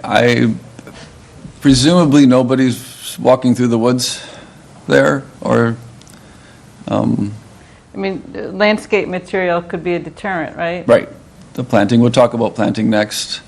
I think when we first proposed, the infiltration bed here, we didn't include fencing at all. We weren't bringing people as close, and we did have fencing along one edge, not backed with chain link. I understand the concern near the walking path, Yep. especially if you have a point in time where there's a lot of water in there and there's children and they're that close to it. But on the other side, Yeah. I'm also trying to imagine from the neighbor's perspective, they're not used to seeing anything in the field, and it's nice to have it open. Right. But so I am interested to hear from the neighbors and also the Historic Commission. But, so that was the thing that I thought, because you're going upslope, and we're adding all these things. So, I don't have the peer reviewer's recommendation in front of me. I guess I'd like to hear it. I'm sure I can pull it out. But you have it. Have it more quickly? I don't have it more quickly. I've got Just to, to organize my stuff before I came. I personally, as a board member, do not feel, depending on what this says, I mean, if this is something that we're putting up to prevent a child from getting injured, I'm more than uncomfortable making the decision as a volunteer planning board member to take that away. right, that's a good point. The next slide is the... Because I think that it could be up to 3 feet of water, so that can be dangerous. yeah, in a 25-year storm, that is what could occur. I won't try to speak to the modeling. Our test pits and our analysis of the site indicate that the site absorbs a lot and a lot more faster than the peer reviewer was comfortable with. So the basin in response and the capacity in response is, we feel, quite conservative, and we hope we rarely see any water. The side slopes don't require fencing. You know, sometimes you have a basin or a condition where the sides are almost vertical, and then, of course, there's no way out. But this is not an egress matter. The side slopes are gentle enough that it's not an entrapment issue. Okay. All right, well, we don't need to decide tonight. I'll find the reference and we can talk about it more. I wanted to put that out there. That Yep. I appreciate everybody's aesthetic concern and the Historical Commission's concern, but So in terms of planting, the existing clearing here is where the basin will be built. This gap there, you can see up through to Devon's Field, is where the roadway follows up the slope. The planting that we've proposed is blends in with the surrounding opening. So birch and pine, which we see.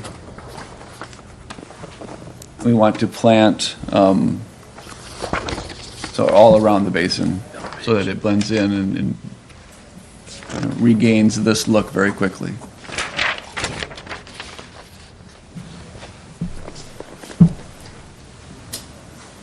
Any other comments about the basin before we move up the? we found the reference, so I'm just going to Okay. read it so that it's on the record. We've sort of put it out there. It says, this is on page 5 of 8 from Stantec's October 18th, 2018 report. It's C4.2 on page 5 of 8 again. Fourth one down. Third one down. Calculations indicate that the infiltration basin will have a water depth of 4.44 feet during the 100-year storm event. A fence around the basin should be considered for safety purposes. It says considered, it doesn't say required.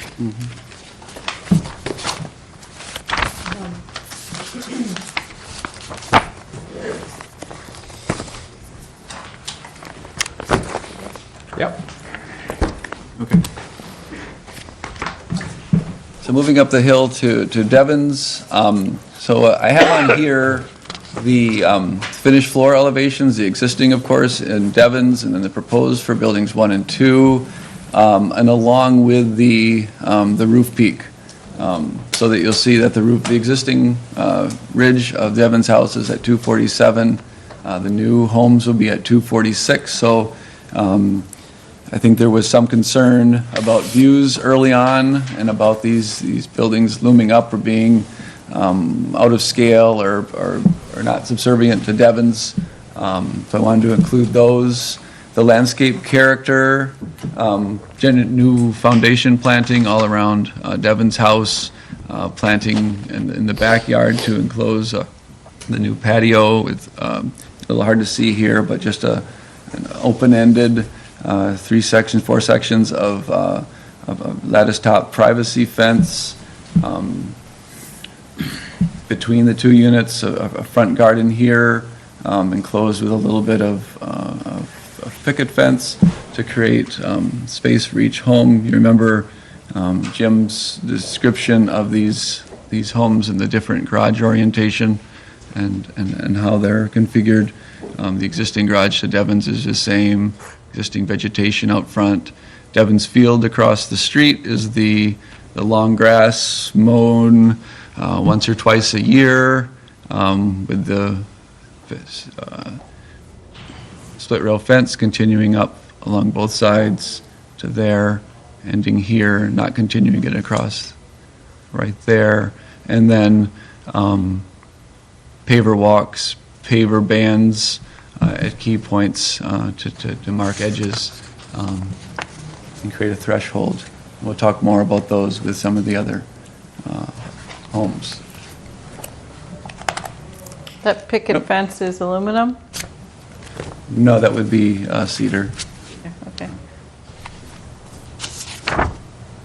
Up at the Manor House, so corresponding to the garage 1, garage 2, entrance for unit 2 with a front patio, front garden area here, defined again with a fence to enclose an entry court for that home, and the entry for the garage, unit 2, garage, the entrance associated with the other unit being here.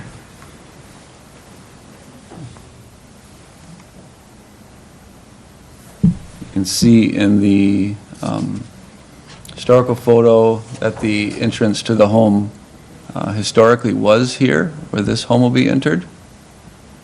And there was a carriage sort of drop-off area here, a circular bed in the middle with a loop around, with a driveway that went down through the tree line here down towards Canton Ave.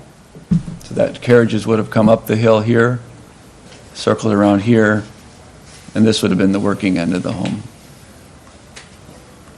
We'll restore retain the ironwork that's at this staircase here and that stonework. Across the front of the home, there's an existing deck porch that will remain. And as described last week, materials will be new shingles and decking as needed. Existing stone wall here, creating that edge.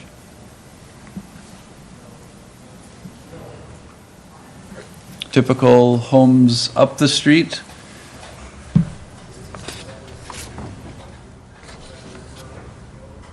I've included for reference, again, first floor elevations for each building so you can see the way the street climbs here. And that grade change and the curvature of the road are important components, along with some of the planting plans that we've already described in terms of the trees, but now we add in the shrubbery. So where we have sidewalk along the outside of the loop, continuing up to the Carberry Path, we'll have the 3-rail fence here, a diamond rail. We'll move from the split rail as we get into the residential areas to be a little bit more formal, signal a change from the field fence going across the meadow to the one going across the front yards. Paver walkways around the driveways. We'll have an asphalt driveway with a paver frame around it. Where we have landscape walls associated with the buildings, we're proposing a modular, 4-unit modular block product.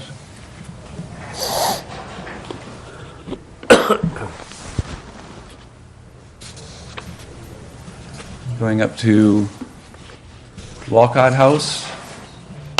Currently, you'll know there's a crushed stone, decomposed granite circle here with a flagpole in the middle, with a driveway that continues, kind of an informal one, that continues here. We're proposing that since the driveway comes in off the shared driveway here, front door is on the street here, we're showing sort of a drop-off driveway that goes across the front of the house, as it does now, with a cobble edge with crushed stone, most of it with a paver or granite drop-off area here. And then we have a grade change across the front of the house.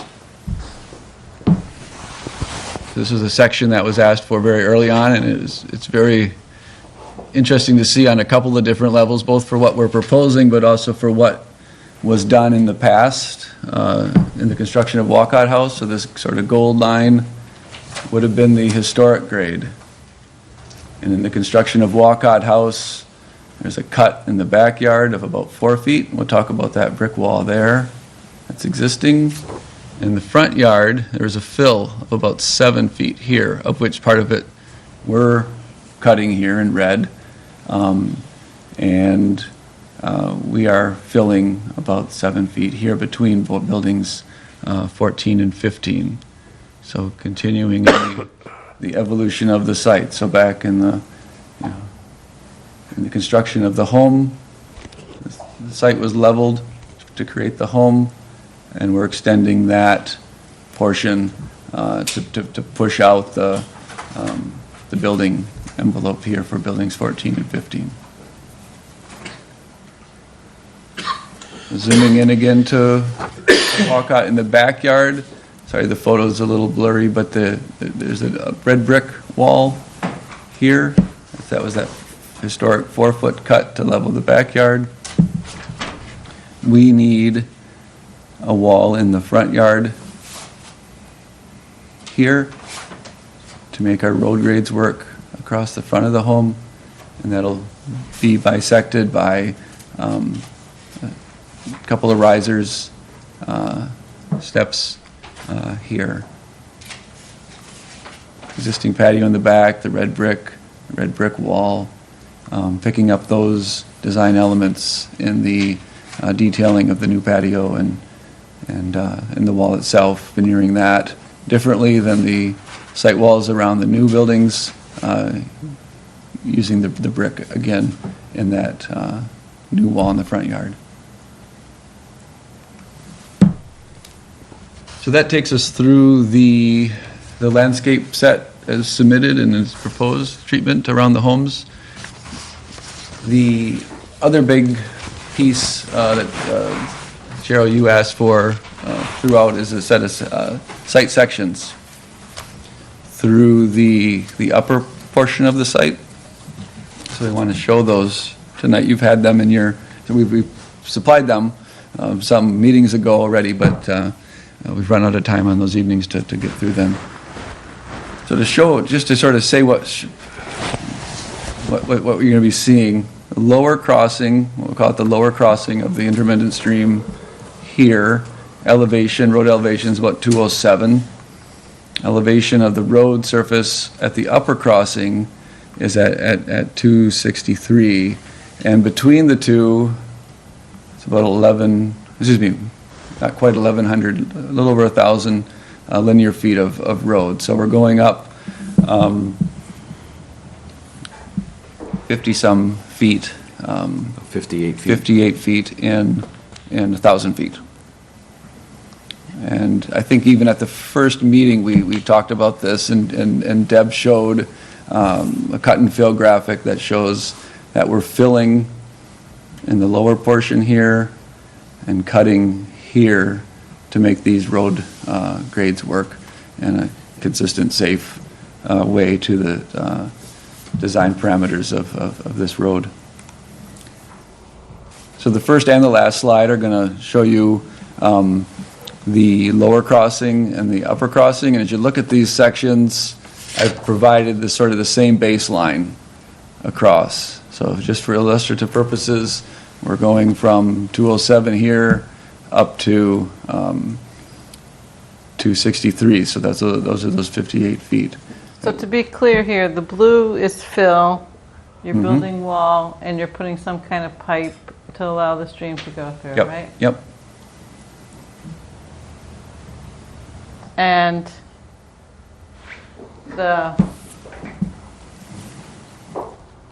there's sidewalk here. There's sidewalk Did you there. provide the enlargement of this, like detail here, in any of your slides?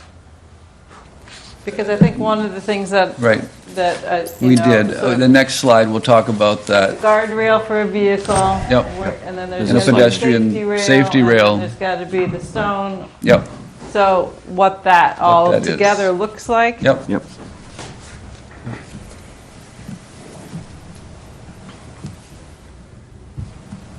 So what we're proposing at the crossings is to use a large modular unit.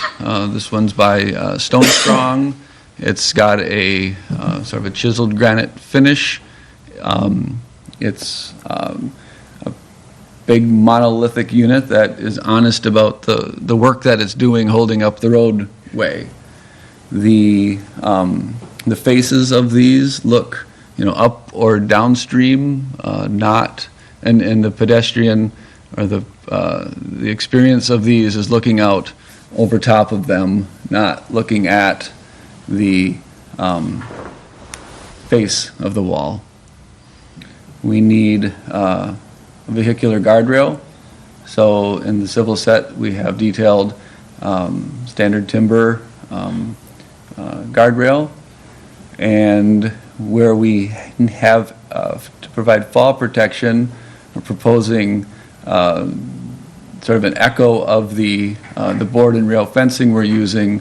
The rail fencing that we're using throughout the site, of a board fence backed with a wire mesh that will be a little bit more transparent.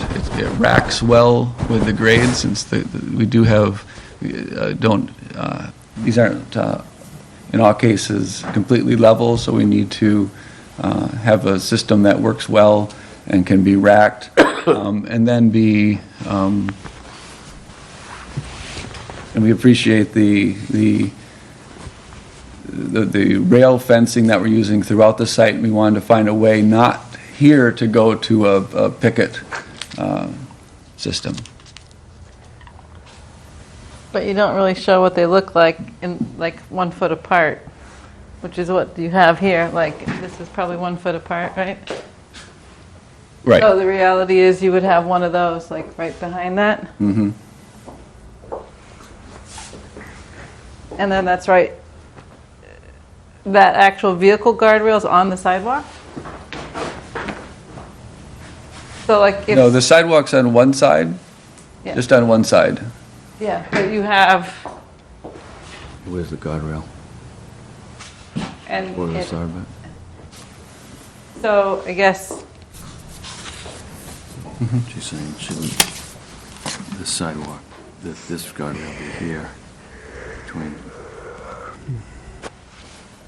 But the sidewalk, the guardrail being against the roadway, not outside of the sidewalk. Right.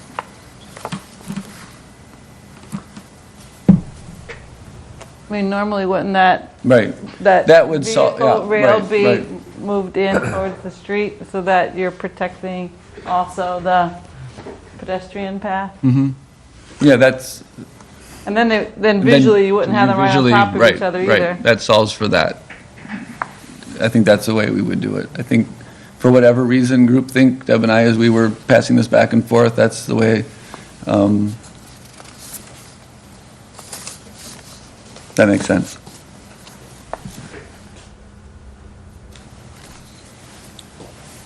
So moving up the hill we have the key in the bottom here to show, and you'll see us click up the hill. So down here, we're below Building 31.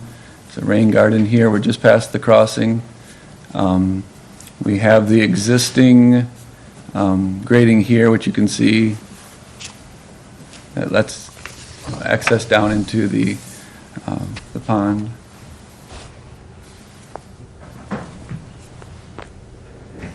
Next section through Building 31, we're still filling. We have 3-to-1 slopes to the side, and we've included the guardrail along the edge of the street there, along with, we're carrying some additional granite curbing up to the end of the guardrail.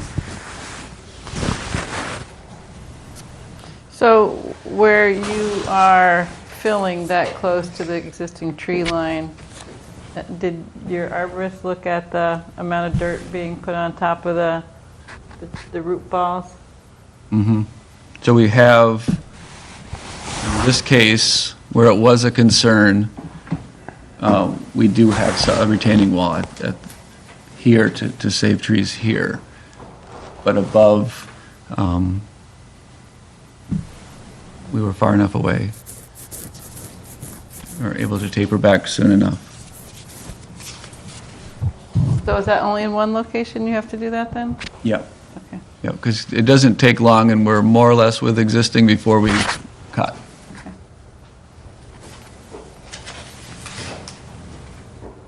So you can see by Building 30, the next building, we have 3 feet of fill at this edge, but, less by the time we get here. And then by the time we get to Building 29, we have a minor cut. So it's really 31. So we don't have that vehicle guard for some section in there? Or is that running all the way? We have that from the crossing to about, we still have it here at 31. And I think we have it here just up to 30.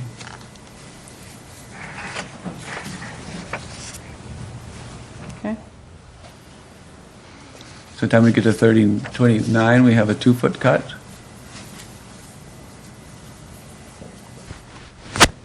And the building elevation is an end elevation to make it legible, but the cut, the section actually cut is through the building.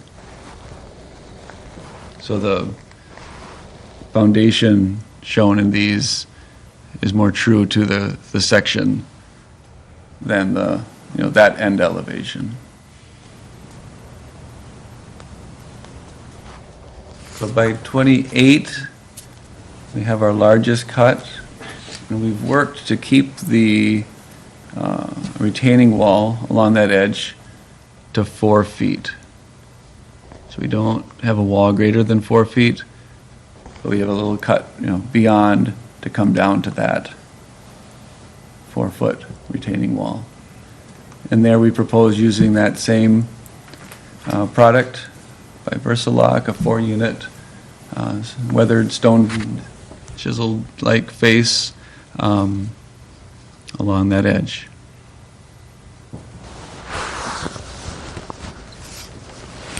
The same wall that we looked at in one of the earlier slides, installation, and then planted out.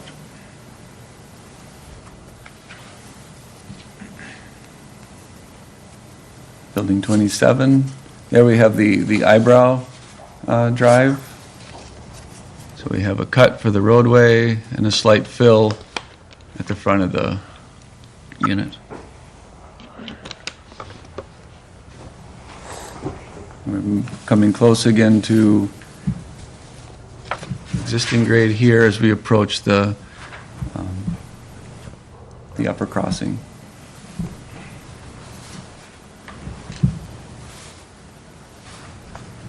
Made it all the way up to the upper crossing.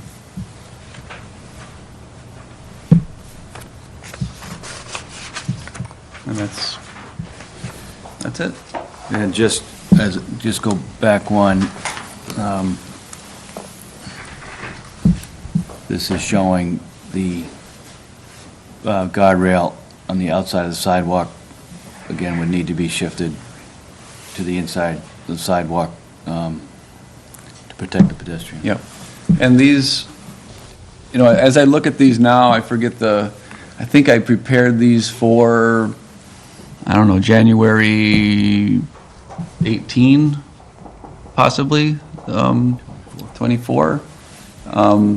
If I were putting them together now after, you know, some other discussions have taken place, they would be more illustrative in some of these ways, whereas at that point, the goal was really to focus on the, you know, the grading condition.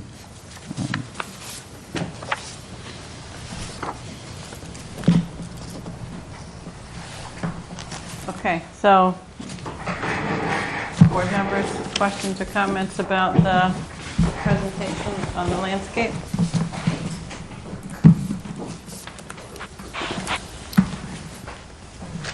I know we said that we were going to talk about the historic commission's comments next week. One thing I know that they brought up is this wall. And I think, you know, this is something that I think bears some discussion because of the way the zoning's written on the retaining walls, right? So it's not one of the sort of standards that we might have a waiver for, right? Okay, so let me just, get to it. So under the site plan design standards, which are 14B8, it says all retaining walls shall be stone faced. So the shall is shall, right? Right, So. And what is stone faced? And what's stone faced? Yes. Yeah. So, comments, thoughts? I noticed the bigger stones look more industrial than the smaller stones, but I am curious about this. What does this requirement actually mean? When we met with the Historical Commission and discussed this issue, one of the questions was raised was who would see them? Where are they? So the big industrial, quote-unquote, stone facing are facing down into the pond and up into this area and facing down and up and really not visible unless you happen to be down in walking along the face of that. So I think their comment that was an appropriate type of wall to use was in part based on that. We actually kind of walked up to the model, looked at the model, sort of figured out where and how that wall might be visible. And because it was really substantially invisible, unless you just happen to jump over and be down looking at the wall, that the utility of that wall, the strength of that wall was appropriate to use in those two locations. And since it's an intermittent stream that's dry most of the time, we didn't want to send a signal sort of above ground, you know. Like a bridge. Like a bridge. We didn't want to create a bridge and create sort of a parapet, you know, bring the stone up and create a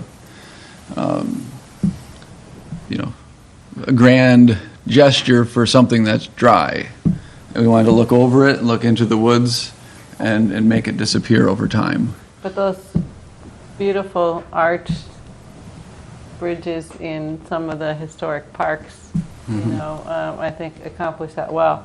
However, I do think here, what I think, for me anyway, that you have a lot of other walls that you really didn't focus too much on in the landscape plan, but most of them, I believe, have some stone walls on them. So are this sample here of this New England stone veneer, was that for the architecture or for the landscape wall? That's for the architecture. That's and Jim touched on that a bit. There's a number of units that he highlighted where the the porch treatment is built out and clad in that, so holding So, up the deck. So, the way I read that in terms of retaining wall, I think you could read the stream crossings, as not really being retaining wall. But I think the other pieces that are actually retaining wall, to say we're going to use a concrete block is not what the zoning says. Which ones are you talking about? Are you talking about just the ones that are underneath? You're not talking about the cultured stone facing? I'm not talking about these being stone, right? But Right. there's retaining wall here, there's some here, and then there's a lot of smaller ones at the houses. And you're saying that the cultured stone is not meeting the standard? Correct. I don't agree. Yeah, no, I don't think I agree with it. I consider that stone. It's pretty. Consider concrete to be stone? No. But I would consider cultured stone. I mean, it's used everywhere at this point. Yeah, it's the Can ones I with the see? grooves that you showed us. Yeah. Can we see a picture of the cultured stone again? Isn't that behind you, cultured stone? That's cultured No, stone. that's isn't it? real That's the stone. veneer. That's the veneer that's going Right, like. this is what we're Like in talking here. about. Oh. This is what that sample is going like in there. Yeah, that's not cultured stone. I thought you were talking about the blocks. No. I mean, that's cementitious, right? This is a concrete type product. Yeah. No, I just said I don't consider that stone. Yeah. Yeah.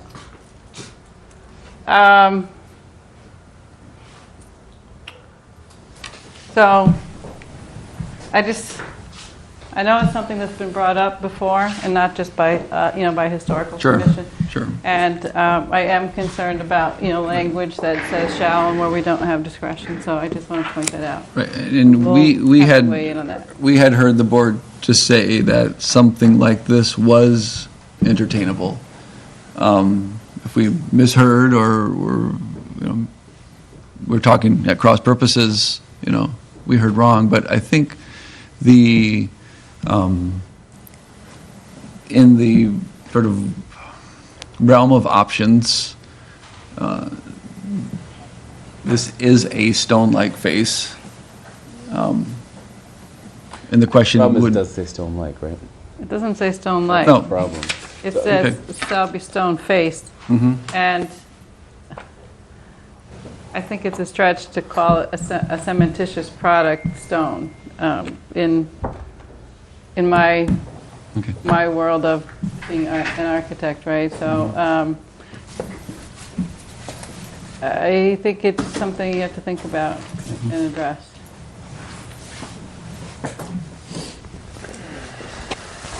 But otherwise, in terms of the landscape plan, I think you've touched on and addressed, the things that, particularly when you're coming in, that we've talked about.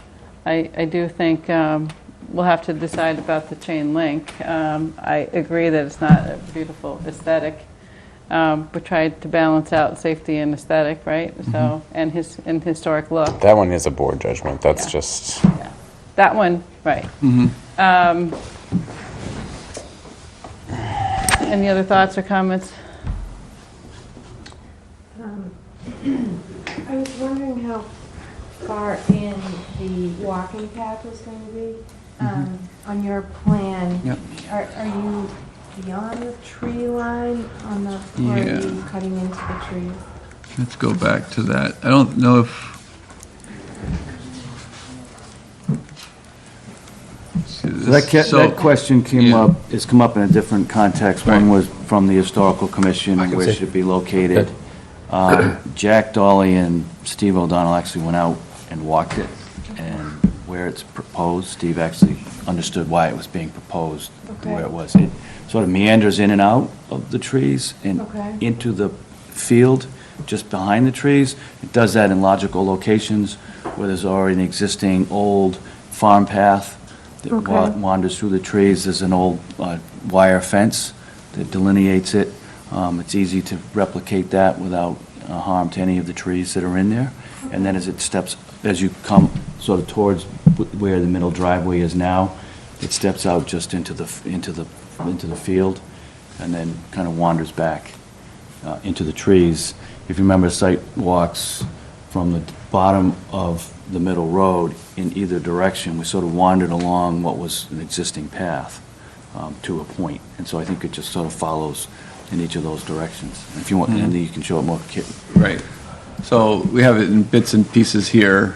So from the driveway with 1776 to the new road and across to the middle road, it will be in, following that old cart path.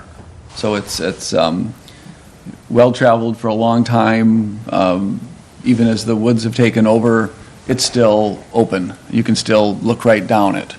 And it's where you want to walk, and the remnant fence and post are still there, barbed wire. And then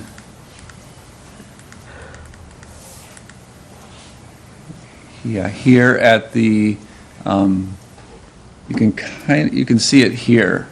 So where you can see into the light in the field beyond, there we are beyond. So this is existing vegetation, and we're outside of that. We're not disturbing anything there. And then we've proposed backing that up with some new planting to make that buffer there sort of a little bit more robust. You know, the trees in that area are really quite dense, and it probably 30 years ago, it was probably wide open. You could look right up. And then, I don't think I have anything, well, we go back. Some of the open space plan, maybe. Yeah. A little bit, that's faint there. It's a little bit faint there as well, but here it will be, again, there's remnant path coursing through here that will follow. So that won't, then Yep, it won't be disturbing that's- any trees that. Right, Yeah. right. And if you were to look at, it's harder on that, but the open space plan that are colored, you can see where the pathway sort Oh, of yeah. meanders along. And it does sort of meander, it's not a dead straight That's shot. nice. It's a nice walk. Any other questions or comments about the landscape? Okay, so we ready to move on to construction I management? did have one last question, go just ahead. because we haven't talked about it much. You know this emergency access road? You're just going to leave that alone the way it is? Will it have a gate? It will have a or- gate. I think Where will the gate be? there is a gate at the bottom. Mm-hmm. And I think Sorry, am I that, in the way? No, I don't want to poke you in the eye with a, the people coming down here will largely be, just Manor House related. Whether we can do that with a sign here or, we don't want a guest or a delivery truck to, get all the way to the bottom and need to turn around or, so Yeah. robust signage or a gate would be the sure thing. Or the ability for, walkers to continue to use it. Thank you.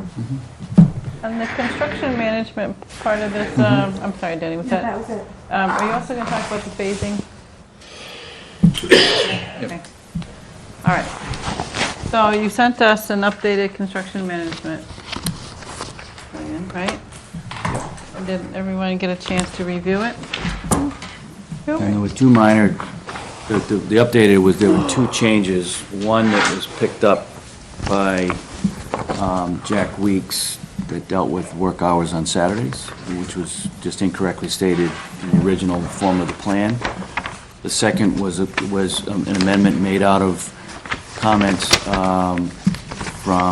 largely from Ted Phillips, dealing with the notion of construction vehicles as they egress the site to get to 138 using Hemlock Drive. And so we've clarified that the construction vehicles will be instructed to turn left, heading back on Canton Avenue to Brush Hill Road, and will not be allowed to use Hemlock Drive at all.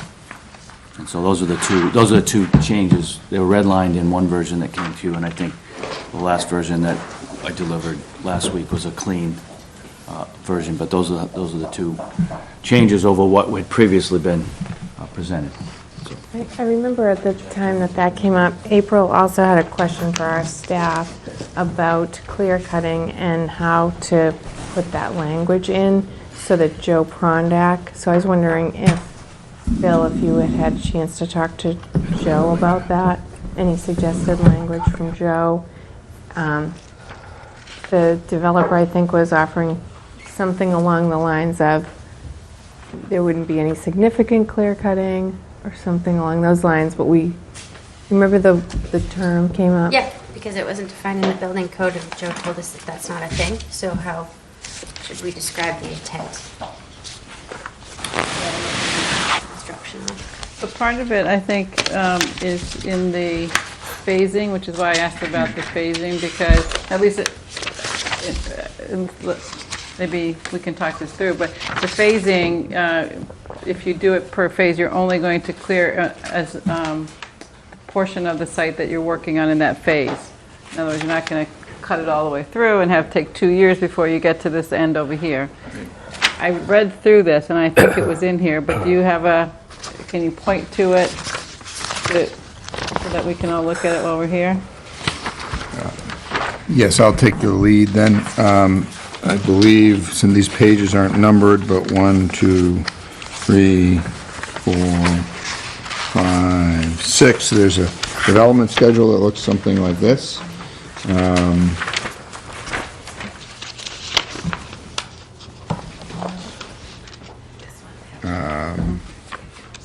The dates may be a little off because we've been at this for a little bit from when we did this, but if you could get a site plan up for me, please, Mr. Clark. Did you submit a phasing plan? I believe there is a drawing. It's been a while since I looked It's been a at while, it. right. Is it at the end of it? That's what he's talking about, yeah. Okay. There's the pen. That one work? yeah. That'll work, yeah.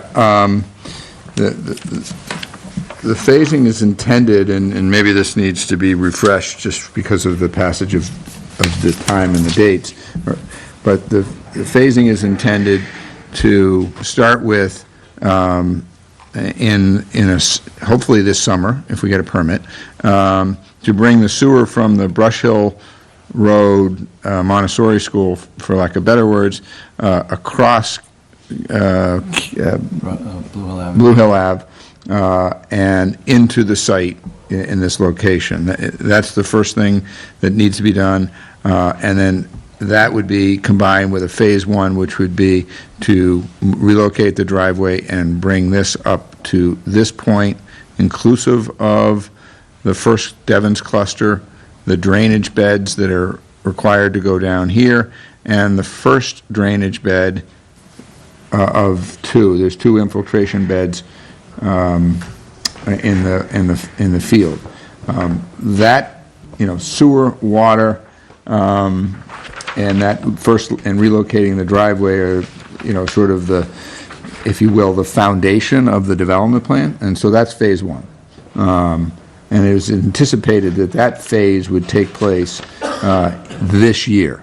That would also provide us with the first pod of inventory here, and 2 units opposite the manor house, as we call it. So there's not a lot of clearing to that. There is some clearing over in this left corner where the sewer line comes up and wraps around the, I'm going to call it the right end or east end or whatever end, west end rather, of that drainage basin. There's a little bit of clearing in here. There isn't much at all in this area.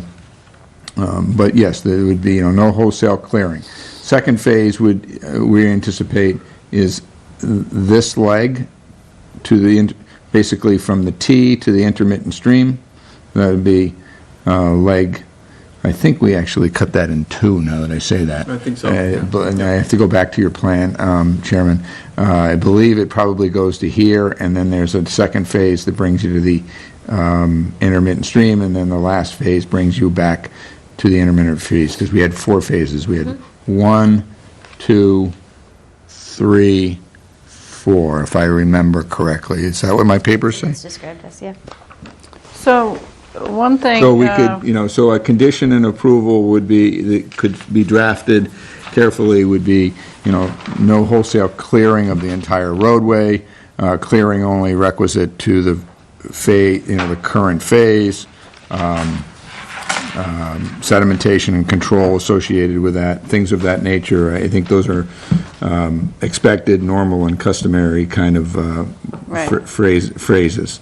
I think one of the things that's come up too with respect to this is where would you have your staging areas? Where would you have worker parking so that you're not,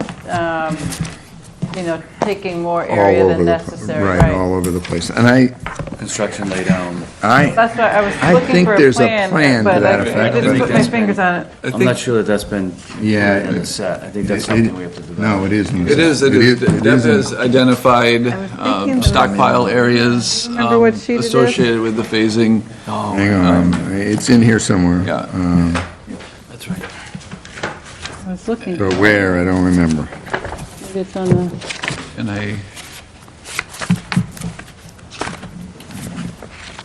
construction phasing and erosion control plan says it is C 9.1 to C 9.4. So maybe you can pull that up, Bill. Oh, yeah, right there. I am staring right at it. So I believe that she's thought that through, but, we did these drawings in August, so I don't remember it. There is stockpile area. I guess the question would be whether there's,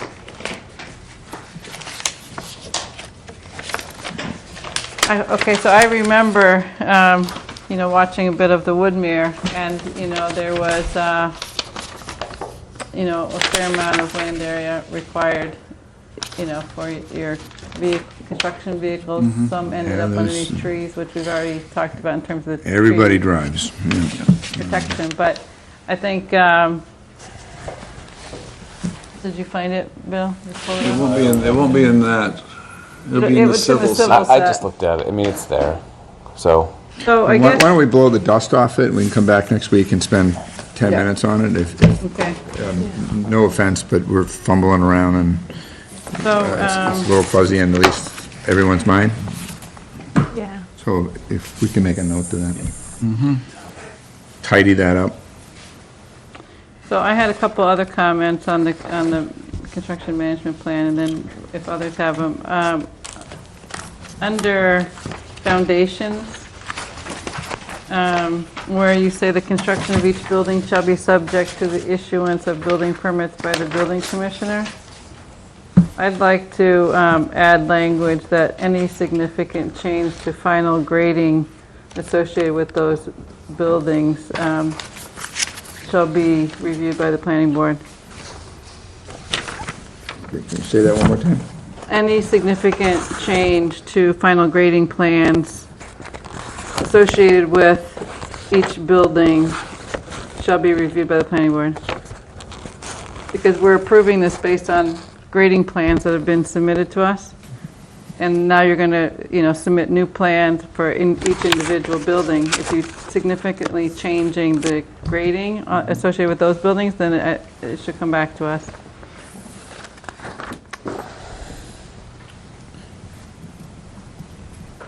And then, because this... Hang on. Oh, sorry, okay.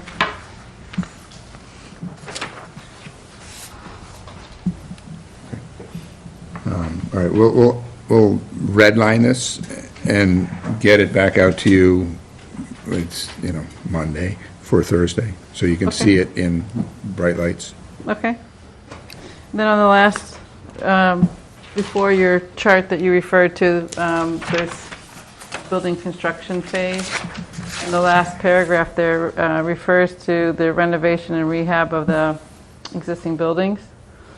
I know some people commented that on the Woodmere, that the existing building was the last to get done, and that it was sitting in not the best condition for a long time. So I would like us here to add language that says that and this isn't final words here, but just to give you the idea, protection from water damage and vandalism shall be provided such that no significant deterioration of the existing buildings to be retained occurs, or something like that. But, you know, we also, I know the Historical Commission is very interested in not losing any of the features. So if it's 2 years before you get to these, you know, and there's some features that all of a sudden are deteriorated and you take them down, you know, so I'm sure the commission wouldn't be happy about that, right? So some kind of protection in here. We'll come up with some language and suggest it. Okay. So those, anybody else have comments on the? And I just think if you do think, dust, as you said, dust off the plan again, or think about employee parking, whether the staging areas are enough, like per phase, so that we don't get, we don't lose more trees than what you think you're going to lose.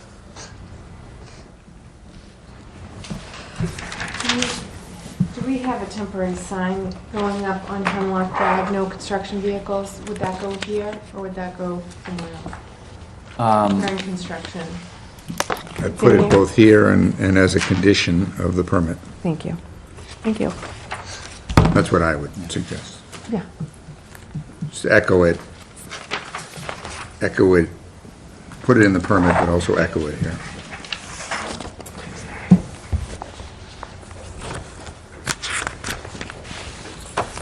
Okay, so those were our primary topics. You had the materials from, that we didn't get to at our last meeting. So Jack, I don't know if that's something you want to take on. I'll take a swing. Can I carry this? Does that work? All right, so it's 9:15. We have a goal to be out of here by 9:17. soon. 9:17? All right, done.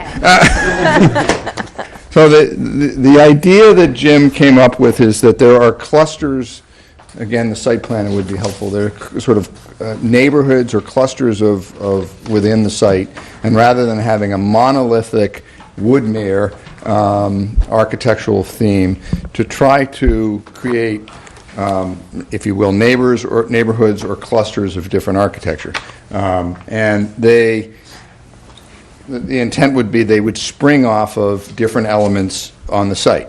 So if you think of the Devon's House cluster, that's an area that's distinct, and that let's develop an architectural form and palette, color and otherwise, for that area. The Walcott Mansion area is surrounded by a number of homes, and the Walcott House is stucco.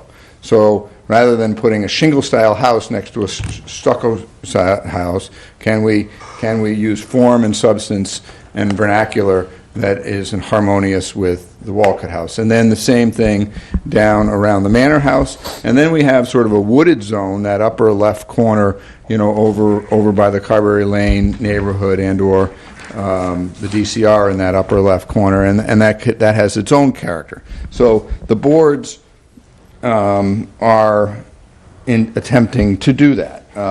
In the case, and make sure I get myself oriented, and make sure I understand what they all are. Okay, so I'll start with the Devon's House since it's here. The Devon's House, the language of the bylaw asks us to be sympathetic not only to the Devon's House, but also to try to bring some form of carriage house kind of architectural style to that three-unit cluster, if you will. So springing off some of the details of the carriage house, or the barn, as we've tried to call it more recently, Jim has developed some architectural features, you know, whether it be the cupola or some corbels overhang under the garage. But at the same time, the Devon's House sort of has a blue tint to it. So in this case, you know, we have a white trim, we have a charcoal, a dark roof. We do have black shutters, which are similar to what is on the Devon's House, and the body is sort of this gray, or you know, the Devon's House is, I don't really know what it is. It's sort of a blue-gray kind of finish, and the notion is to do that. The Devon's House has a black garage door and a black front door. So that's what this board was, you know, attempting to convey, a sort of a harmonious color scheme and architectural form. Custom fixed loft door here, which is sort of a barn-like or carriage house. There's a bracket above the door. We are proposing to use hardy plank. We are proposing to use an AZAC or clear composite trim, which is really all we use in this kind of world nowadays. We don't use much pine because it doesn't last very long. The garage doors are, it's an insulated garage door. It's not aluminum. It's some sort of finished material. What else does he have on there? He has an AZAC railing and trim. That's a type of product, and we have a composite porch detail. Sort of going to the next zone, which, in phasing. Again, I'm focusing more on the materials that we're using in the color schemes. When we get up to the wall-cut house, we have a number of homes, in close proximity to it. Again, it's a stucco house, and we are proposing, to use stucco in that case, not a clapboard, not a shingle trim, but actual real stucco with a black shutter, which is on the building. This is some board and batten siding material up in here. It's fairly large. If you look at the Walcott house, what are the corner boards or The coins. coins? Thank you. I was going to say something else, but I knew it was wrong. But they're really wide coins. So try to bring some of those features forward with that. Again, a black shutter, a black door, garage door, and front door, and the roof is more sort of slate-like. The Walcott house has a slate roof. The Devon's house has a slate roof. The Manor house has an asphalt roof. Probably was slate at one point in time.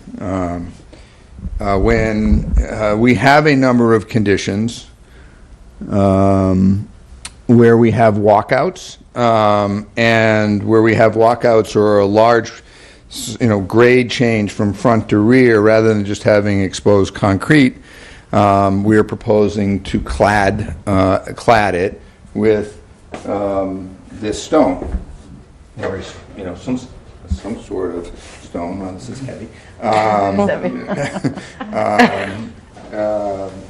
So that it feels more estate-like. It doesn't feel like a manufactured housing. Doesn't feel like production housing. Try to bring some of those maybe hard surfaces, warm them up by introducing some form of stone. Whether that, there are some of the drawings have columns, and we are cladding the columns with that stone to treat that detail. So on that one, where you're using sliders We are using sliders. rather than French doors? We never use French doors because people make them take us out because they interfere with the furniture. I have taken out more French doors than I care to admit. I just did the same at my house. What's that? I'm taking Just out my did the same sliders thing in and my putting in French. They're a pain in the neck. I split the difference and did a hinge. I'm It's just the style with the Right. historic, the French Yeah. door would be more historic. but I'm just saying that when we get into furnishing placement and those swing in, I literally have taken them out. Use the swing out, you can't put it in a screen, because Right. that's what I did at my house. Oh, all right, then maybe I won't be doing Because that. I did a swing out, but you can't put it in a screen. So anyway, around the manor house, where the manor house has some more color to it, the building itself has sort of a blue-green hint. In that area, we're trying to introduce some of the colors that we see in that corner of the site that would influence that, and so that they kind of live in the same context. So you see some, a front door that's blue or greenish blue, a shutter that's the same. The body in that case would be shingle. We would use an actual shingle because that's a shingle-style building. We have to re-side a substantial portion, if not all, of the manor house, and it's shingle. It's a shingle-style home. So again, putting a stucco unit right next to it would not be the right idea. The manor house has a fair amount of stone exposed around its base, and that's why you see the introduction of that there. And that, in particular, this is a walkout unit, and that's a walkout unit, quite visible as you come up the field, and that is the treatment we're trying to impose in that location. When we go up into this upper left corner, we've called it sort of the wooded area. We had some name for it in. I think what it is how Jim refers to it in the set. So if you're comparing this to Jim's sort of Right. groupings and characterization. So we're trying to use an earth tone, we're trying to get it to settle into the ground, various garage door colors to hearken to the woodlands and the DCR land beyond. And again, a deep, dark colored front door is rich. The trim is going to be an off-white in most cases, and the body will be, I don't know what color hardy plank that is, but we started using hardy plank about 3 years ago and didn't think the market would accept it, and they do accept it. Far more broadly than I would expect. When you tell them that you don't have to paint it for 10 years, That helps. they like it. Right. In a condominium, that is very important. So that, I know that was quick. The Historical Commission, I call it the Historic Commission. I don't know where the Colf came from, but the Historic Commission asked us to use, in replacing of windows, we had suggested Anderson, because I've used Anderson, my father used Anderson when I was a boy, so we have a long-standing relationship through Anderson, so we suggested Anderson windows. The Historical Commission on the replacement windows wanted us to use a Gen Weld product, so we brought that in. We happened to get a black one. That was all they had to give us as a sample. So it isn't necessary. We're not representing that we're going to use a black clad window. All the windows are going to be clad on the outside in some form. Andersons are vinyl clad. Pella or aluminum, Gen Weld or aluminum, and that is for maintenance purposes. I'm a little concerned about using black because it soaks up a lot of UV rays, and I worry about long-term degradation of the finish, but I haven't experienced that. Maybe I'll be dead and gone by then, but that's a personal concern because I end up with a contingent liability of fixing things that don't work for 7 years. So that, in a nutshell, I guess is a quick overview of the boards that you asked us to put together. Thank you for doing that, and I and my staff did. I can bring Jim next week if you want. Right, well, I think primarily we had asked for this, right, where it was not pairing the Ds together and the Bs together, right? Yep. We didn't get a chance to run through this. We talked about how the grading is going to be looked at when Yep. but it won't be significantly different than what we looked at. So I think those were the primary issues that we talked about with Jim, unless I'm forgetting something. Do you recall or have notes of other things? Those were the primary ones, and I think the garages, and we touch on that again tonight. Yeah, I guess,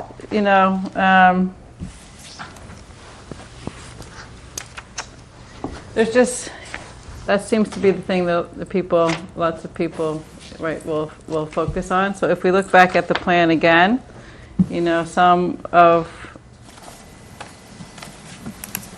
if the position on the property isn't in a row, right? Or do you have this on the screen? I don't have that. We just have the other. Yep. Our point on that is that we don't have a runway of a road anywhere. Every road, Curves in plan form has some form of curve. So, Horizontal and vertical. horizontal and vertical. So there is a fair amount of movement. I think Alan's effort to show the Brookside drawing on the Cape was a good one. We had 22 houses and 22 single-car garages going down that road, and when it was clear-cut, not only for the road, and for 22 homes, side by side by side by side, and those were 3s and 4plexes, there wasn't a tree left. And so it was stark. Yep. And we had clients that we had sold, we probably had half of those units sold, and folks were concerned. Our salespeople were concerned. So we had a big powwow. I happened to be there today and drove down that road, and it continues to amaze me that, you know, the two pictures he put up don't do the justice and the difference. You don't read 22 garage doors. You can't read 22 garage doors. You might be able to read 2 or 3.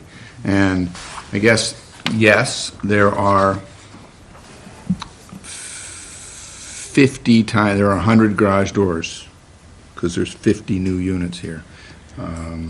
But within the individual buildings, you could vary the garage doors from unit to unit. Yes, style and shape, yeah, style, color. color, and, yes, we could. And I know that in his plans, he changed some from being a gable to a hip, so that it's, and some are bigger gables than others, and that gives it variety. So if you take it the next step, you know, maybe some of the garage doors have more glazing to them than others, just to not have it be exact repetitive doors next to one another. So I don't disagree. We reacted to this on another project with different colors, and we got accused of it looking like Disney World. Well, we're not talking about like making it red and purple, right? We're talking about shades of neutrals, Neutral color. right? So, yes, we used color in that case, and we got killed. In the Caribbean, where they love the color. Well, if Jim were here, he would remember that, because he got yelled at. Okay, well, I think that's fair feedback. I mean, maybe it's not color, maybe you do it with the style, with the amount of glass, the how much division it is within it, and the color's the same. Let's see if we but can- you just have something to give it some variety between the two. Right, I He will- did show in those, Right. that's at 4. He showed At least options 4 for different- doors, but there were also drawings that showed on one building the same door, and then another building a different door, but you still end up with the Right. doors in that building being a lot of door. Sure. Let me see if I can come up with Yeah. And I think, language and ideas that work for that. I can't do it on the fly here. No, but- it's just, right. and you got Jim thinking by noon the next day, he had sent out, you know, more variations, so we can, Yeah, we'll see if we can put that in a package, then present it to you in Okay. a week. I think it's a fair comment. Okay. So I thought of something on another topic, but I'll let you finish this No, that's, topic. no, fine, I'm done. Thank you for reminding me about the garage doors, that's one of the biggest. I did that with some hesitation. I know. But Can we fix that? I didn't want you laying tonight trying to fall asleep and, you know, thinking about it all week. And one of the things I think in a bigger picture, Woodmere is 8 acres. It's 34 units. It's a very compact development. This is half again as many units on 20-some acres of developed area, spread more diffusely around the site. So the impact, if you will, that people perceive when they see Woodmere is going to be much different from here. All of this is up into the site, invisible from Canton Avenue. You have to be in the middle of the site to experience any of this. You can experience Woodmere from Brush Hill Road. Yeah. So that's a fairly significant difference. At the end of the day, from a values perspective, he's not suffering at Woodmere. He's getting values over there that are beyond, I think, what anybody expected he would have gotten, despite the fact that he's got 34 units on 8 acres and, you know, a fairly compact site. Yes, Fred? I have 2 questions. But do I? Go ahead, you go first, because mine follows yours. Well, my first one is, what time do we think we're going till? Because I have to leave soon.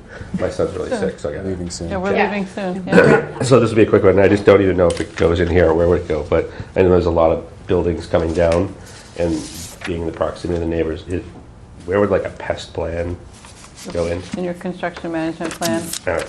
So you want to put that in? And also in that area, we have a lot of coyote. I saw one tonight as I was driving there. Yeah. Oh, they're howling at my door. They're unbelievable. There's crazy, and I know that neighborhood has a real big coyote problem, so. And I think, to that point too, I think the development agreement or somewhere in the plan, there's a lot of remnant farm bits and bobs Yeah. throughout the site, and I think that's addressed as well. So there are, we recognize things left here and there that all have to come out and be cleaned up. And that led me to thinking about, in your landscape planning, deer, Right. thousands of deer in there. Yeah, the Belmont, Recommended shooting them out there. some of I the wanna plants go. and the comparables won't be here because deer weren't an issue there, deer are an issue here. So that's baked into this as well. Okay, And I- so the plantings, Yep. it's going to be tricky. They- And I they think love- if we move into discussion of the schedule for next week, I believe Stack will be back Yes. at that point as well. So that's one thing to note for next week. Right, they were planning to be back and comment on the street tree in particular. So we've had some give and take with them since they were here last on that plant list and their thoughts. And Thank you. All right, so Rich, you said two things. Did you get them both? Okay. Pest So management, for going three, construction. so And so next next week, week, we have the historical start. Okay, so and stack. history, Is there anything else that we haven't covered then? We might have some remnants of things that we need Small to things from bring tonight. back to you. Right, but anything, no big topics that we haven't covered yet now, right? I think there's a drawer full of nits and gnats. yeah, Yeah. I have like odds and ends from almost every topic. I do. We've been tracking, and we'll provide a list to Bill to share so that we can compare notes on. I do want to ask if Mr. Walker had given us the Beals and Thomas. Has your team looked at this? And We've submitted a complete comment response to that. You have? A new one? Is it on the But Bill, website? did we get a comment? I don't remember seeing a response to this. Oh, Came from Deb Yeah, I think we Keller discussed about a it, month didn't we? ago. it's over a month ago. Yeah. I went through all my paperwork tonight, believe it or not, before I came. I don't recall seeing it, but, all right. Is it on the website? Do you mind recirculating, Bill? I will recirculate. I know that she provided a comprehensive response to that. I'm just trying to think of what loose ends we have, so I'll go through my notes as well. Right. And if you will too, and we'll try and get all of that next week, okay? All right, thank you. Thank you very much. Oh, I need a motion to continue to the 14th, at what time, Bill? We have two A&Rs to do on the 14th, 1065 Brush Hill and 3444 Forest Street. Both of them are minor tweaks to their plans. They're both A&R plans.